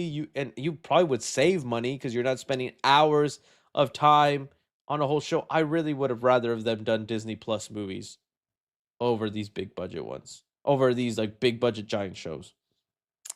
Magic Book of Horrors says, "Guess what today is? My 25th birthday. Well, happy birthday, Magic Book of Horrors. Enjoy 1/4 of a life. 'Tis amazing." Swordfish Studio says, "Pooniverse news. What's happening after Bambi?" After Bambi, I'm assuming it's Pinocchio because that's what's been in the works. After that, we got Winnie the Pooh 3 and supposedly the Pooniverse movie where they all combine and get together. But that's all the news that we've gotten so far. Adventures with Parker and Dad says, Sydney Sweeney or Daphne from Scooby-Doo. I did really like Sarah Michelle Gellar growing up. I did have a big crush on her. I did like her in Scream 2. I liked her in I Know What You Did Last Summer and Scooby-Doo. But there's something about Sydney Sweeney, man. Joel, thoughts on Shin Godzilla since re-release? I need to see it. I need to find time to go watch it. I need to. I'm sorry. Akalia says, "You know what, as a kid, I never questioned the dog's gender. Thank God I was raised normally." Okay. I guess if that's what you want to say. I don't even know if it's about questioning or just assuming what you thought. That's all, man. I mean, that doesn't mean anything. But okay. Hey, check out this guy. He was raised normally. Yeah. Rare breed. Rare breed these days, apparently. Jeez, buddy, you want a cookie? Sunday Joe, Chris, what are some things you do for fun when you're not working? Talking about movies, giving us the juicy 3C lore, least things you haven't told us. Oh, geez, y'all want the nitty gritty. Things that I do when I'm not working. Okay, I'm trying to go for the millionth time in my life, which I actually met a fan for the first time at the gym. I've met fans a lot. outside, but like I've never met one at the gym, which I think was kind of embarrassing. Which, hey, if you're watching, buddy, it was good meeting you. Nothing wrong with that. You could always come up to me. But I think at the gym is where I'm at my worst because I'm out of breath. I'm sweaty. I'm pushing and doing work. But it was very nice. So I'm trying to get back into habit of that. The problem is my eating. I don't eat right. Um, let's try to think of what other things I'm doing. Not a lot, buddy. If I'm being not a lot. There is some things going on, but I can't reveal that yet. But try to find out anything other interesting. No. I'm very boring. This right here, most exciting part of my day. Today, I woke up, went to Cracker Barrel. I know there's been a lot of some backlash with Cracker Barrel because they changed their logo and all this stuff. All I know is I like the taste of their pancakes. As long as they didn't change that recipe, I'm your cracker, Mr. Barrel. I always do think there needs to be a Final Destination episode or moment in a Cracker Barrel, right? You ever been inside one? They got them crazy Cracker Barrel roof. It's insanity. These roofs, these things. I want to know the geriatric crazy man who was like, I want to serve breakfast. I want pancakes, biscuits. People are going to come. Old school, farm vibes. Yes. Let's put an insane gift shop right as they enter. Tons of crazy overpriced knickknacks. Candy that you'll only find at our location. And here's the kicker. Death traps right above. I want everybody who walks in to feel like they could die from a hanging rack right above their heads. I love going into a Cracker Barrel and looking up. Oh, that's a pair of really sharp pliers that could just pop down and take little Jimmy's eye out. I think it's so cool that they're up there. You just look up there and there's a machete, there's a knife, there's all this insane stuff happening up there. And it makes me like why? Who thought of that? Those big old mallets and things are just hanging there. You would think you'd walk into the fisherman's den of doom. And they were like, this is where we're serving pancakes. This is what the people desire. Look at this. There's bear trap saws. It makes no sense. A spatula. They thought, yeah, baby, that's going to be good. I did that. After Cracker Barrel, we went to the mall because I had box lunch money because I shop at a store called Box Lunch. It's like, let's buy some stuff there. And so I got me a couple of shirts. And then I was like, she was like, you want to walk around? No. She was like, okay. I went to Dutch Bros and I had the new fall flavor, a creme brulee with pumpkin spice. Thing tasted just like fall. And then I just sat around waiting for the stream to start. I'm not the exciting, cool guy you think I am. Sorry to burst your bubble. L Master says, are you checking out Primitive War? I saw it yesterday. Review soon. Vino El Bambino says, besides hitting 1 mil, what are your goals do you have? Definitely doing a short film and actually taking it seriously. I mean, yeah, I'd like to make a movie, but I mean, I gotta show more initiative on that sense. I would just like to have a consistently going channel, man. I would just like to just consistently have this thing growing, not die out. This is my goal. Just consistently entertain and have fun with you guys. Alex says, hot take, Florence is a better Black Widow than ScarJo. No, I mean, I can understand that opinion. I still really like Scarlett Johansson, but Yelena definitely is up there and is becoming a more complex character, and I think that is enjoyable, and I'm curious to see where she goes. Why didn't you review F4 1994 in your F4 reviews? Honest answer, didn't have time to watch it. Had a week before I needed to finish those reviews.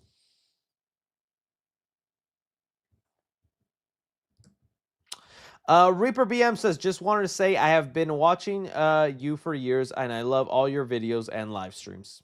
Thank you, Reaper. Much appreciated.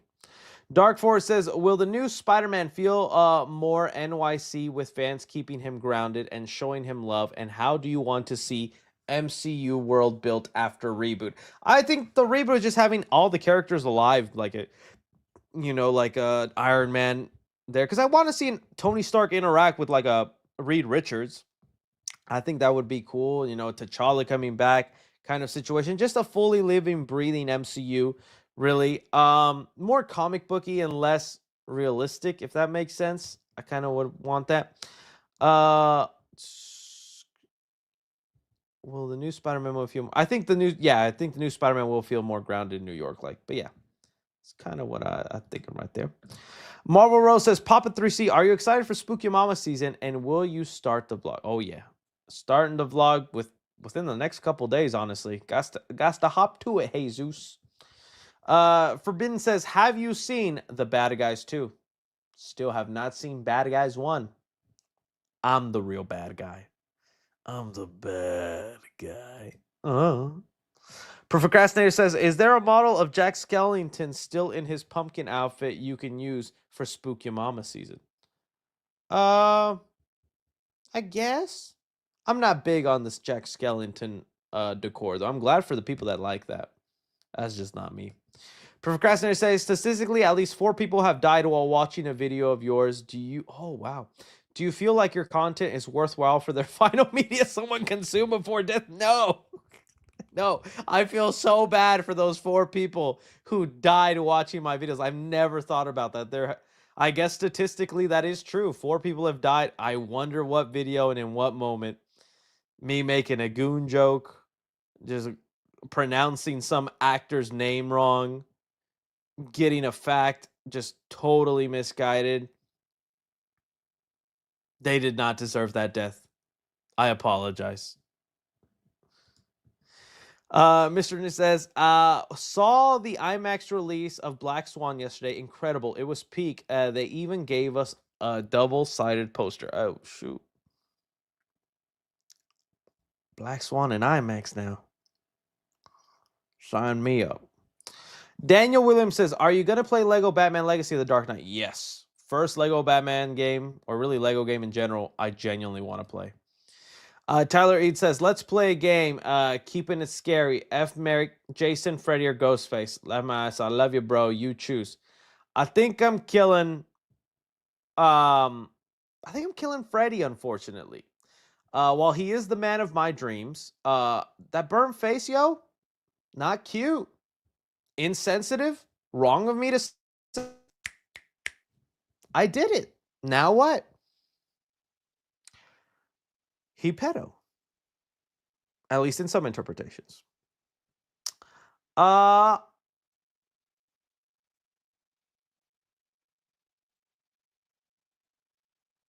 going to tell you something. I bet Ghostface would be a good bang. F Ghostface.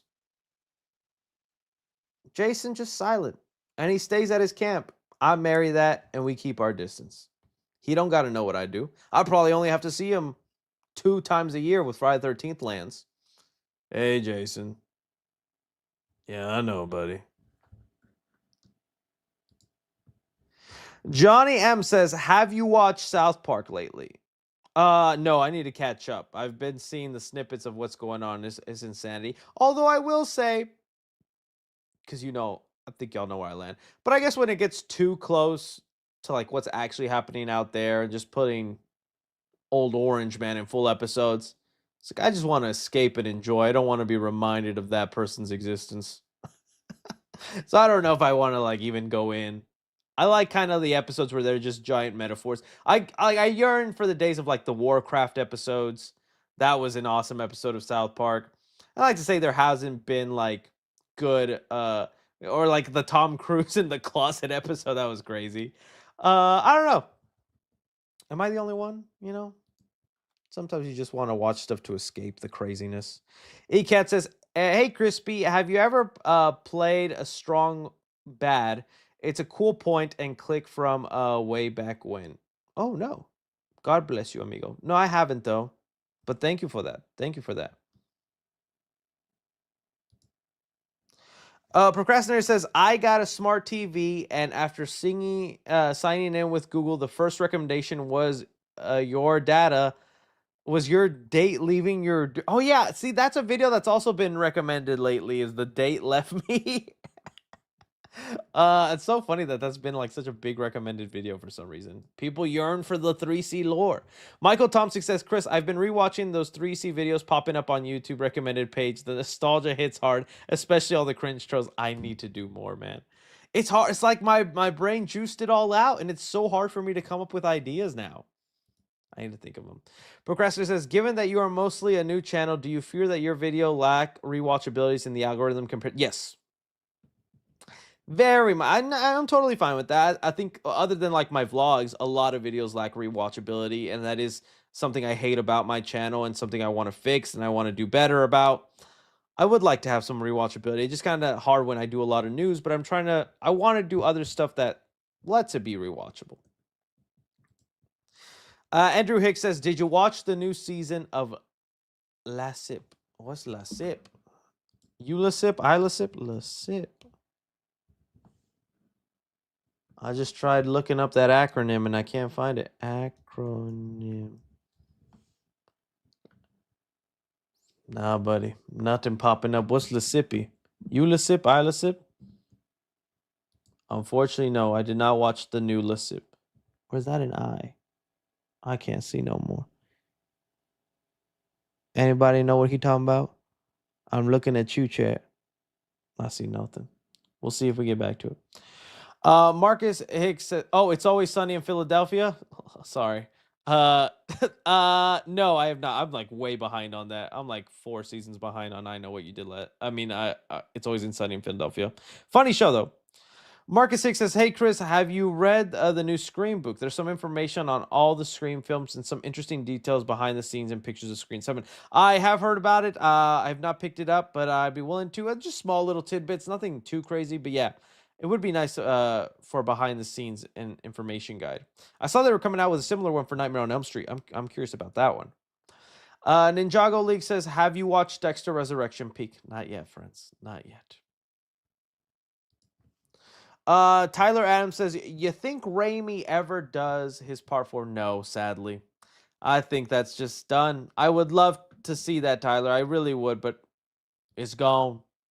Ian Ray says, Chris, what's your thoughts on the Chespirito show? I meant to watch it, but as I started seeing it, I just realized it's so ingrained about knowing the shows. And it's not that I haven't seen Chavo del Ocho or anything, all that, but my knowledge of it is so sporadic and sparse because I really only have watched what my parents had playing in the background when they were cooking or when it was morning. It's not like a show I chose to watch or sit down. It was something sometimes I just had to force myself to see. And so with that, I feel like there's a lot of the show I just don't understand. And there's a lot of references being made to things I don't get because I didn't grow up with the show. I didn't watch it religiously is more what I meant. So I feel like I am missing some stuff with it. The Archive says there's a new Killer Croc movie on Hulu called The Bayou. Ooh, well, I like a good killer animal. Is it good? Is it worth watching? The Archive. Samiso says, thankfully there wasn't a shooter on campus. Someone called it in as a prank, which made the police evacuate everyone. It was scary, but no one was hurt. Your live stream is very helpful right now for me. Oh, man. Well, thank you. I'm glad you're safe and okay, man. That's so scary. That is so scary. Emilios says, will you be going to Halloween Horror Nights? Yes. In fact, I'm planning my trip now because I'm trying to figure out the best time to go. That way I can get you guys some good stuff. I miss 3C joystick. Yeah, back when I did them video game content. If it hit harder, you would still see it. But I still do some 3C gaming from now and then. Forbin says, hey Chris, hey Chris, have you seen the Bat? No, Mr. Bad Guy 2 no here. He no here right now. Mad1306 says, with the popularity of Marvel Rivals, think we'll see a Cloak and Dagger or Jeff the Land. I hope. Well, mainly for Jeff the Land Shark. I don't mind about Cloak and Dagger. And then they already have like their own show on Hulu. I just don't even know. Do we need more mascot characters? Do we need more Grogu's? I don't know, Chad. Southside Fresh Prince says, hey, Chris, my friend is actually a filmmaker and recently dropped on YouTube a new short called Black Adam Titanfall fan film. Was hoping if you could give your honest opinion on the film. I mean, I'll check it out in my spare time, my friend. I just don't do many fan film watches because of the bad history with some fan films, man. But that's awesome. If you guys want to check out that Black Adam, I'll if I have time, I'll check it out in my spare time. But I appreciate that. DJ Sheher says, thoughts on Bella Ramsey wanting to be Spider-Man? That was just a question made in poor timing that people went so crazy with. The reporter was just joking around, being like, wouldn't you like to be Spider-Man? And she's playing along with him going, yeah, but, you know, I love Tom Holland. He's doing great, so they should make a new one for me. She's just being playful and having fun with what the interview threw at her.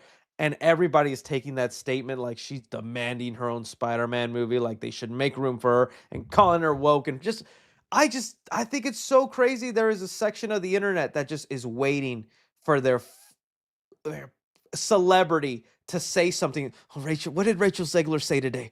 Oh, I can make 10 videos on that. Oh, Bella Ramsey too? Oh, buddy, I'm getting a new car today. Grow up, man. It's so annoying. Tantrum. All right? Baby tantrums is what they have. So I think it's a nothing question. She was just having fun with an interview, and some people took it way out of proportion because there's just insensitive guys that like to hate on women. Martin says, now, Chris, you said you would do all the Hell House movie reviews. Where they at, though? Well, the new one just came out, buddy. Kind of hard to do it when the new one is still just barely out. With this new one out, I think it's time though to do it because that's supposed to be the last one, right? So as the Hell House movies, guess they got it coming. Any news on Scream 7? Like I said, mainly drama stuff. There was things where like Kevin Williams said his favorite scary Scream movie is Scream 6, and then Neve Campbell came out saying that she didn't want Scream 7 to be gory and violent. She wants it to be like the first movie, although that movie does have some gore and violence, specifically the boyfriend who gets gutted. Like that's one of the first things you see.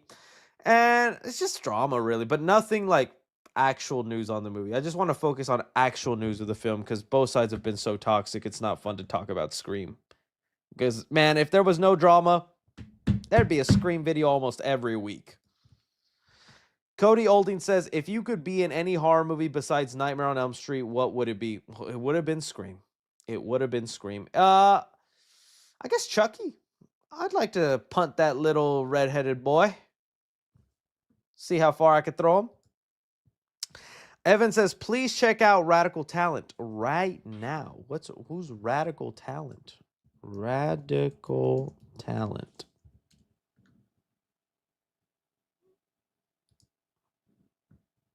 Radical Talent. Or it looks like he just does parody videos of killers versus each other. That's cool. If you like that kind of stuff, that's cool. I feel like this is the kind of stuff you watch when you're like 9, though, and you're like, mom's in the middle of making you banana bread. Hang on, Mom, they dropped a new Radical video. No hate on him. They obviously get tons of good views, but all right, man, that's cool. Procrastinator says, have you seen the new found footage movie by YouTubers called House of Eden? Just finished it, and it was so ass, bro. Well, that's not really going to make me want to watch it, but yeah, I heard about it, and I just had no interest to see it. But hey, I can't even hate because I'm nowhere near putting any of my vision on screen, so at least they did something like that. And I'm jealous. I envious. Just of like that Backrooms kid making a movie with A24 at the age of 20. I hate that kid. Makes me feel insecure and unfulfilled with my life. So that's what Backrooms movie, automatic 0 out of 10 when it comes out. Patrick Orr says, can you shout out my group chat, the Rogue Gallery? Yo, Rogue Gallery. Shout out. Thank you, Patrick. All right, my friends. That is the end. That is done. Yes, hate him because you ain't him. Definitely. I hate that kid. I ain't him. Have you seen FNAF Halloween Horror Night Leads? I have seen it, but I want to experience it for myself firsthand in the vlog. Thank you guys so much for watching this video. It's been a dandy, fun old time. You guys have shown up in spades. Be sure to stick around for more content coming your way. I love all y'all's faces. Reminder to produce a horror short, never too late.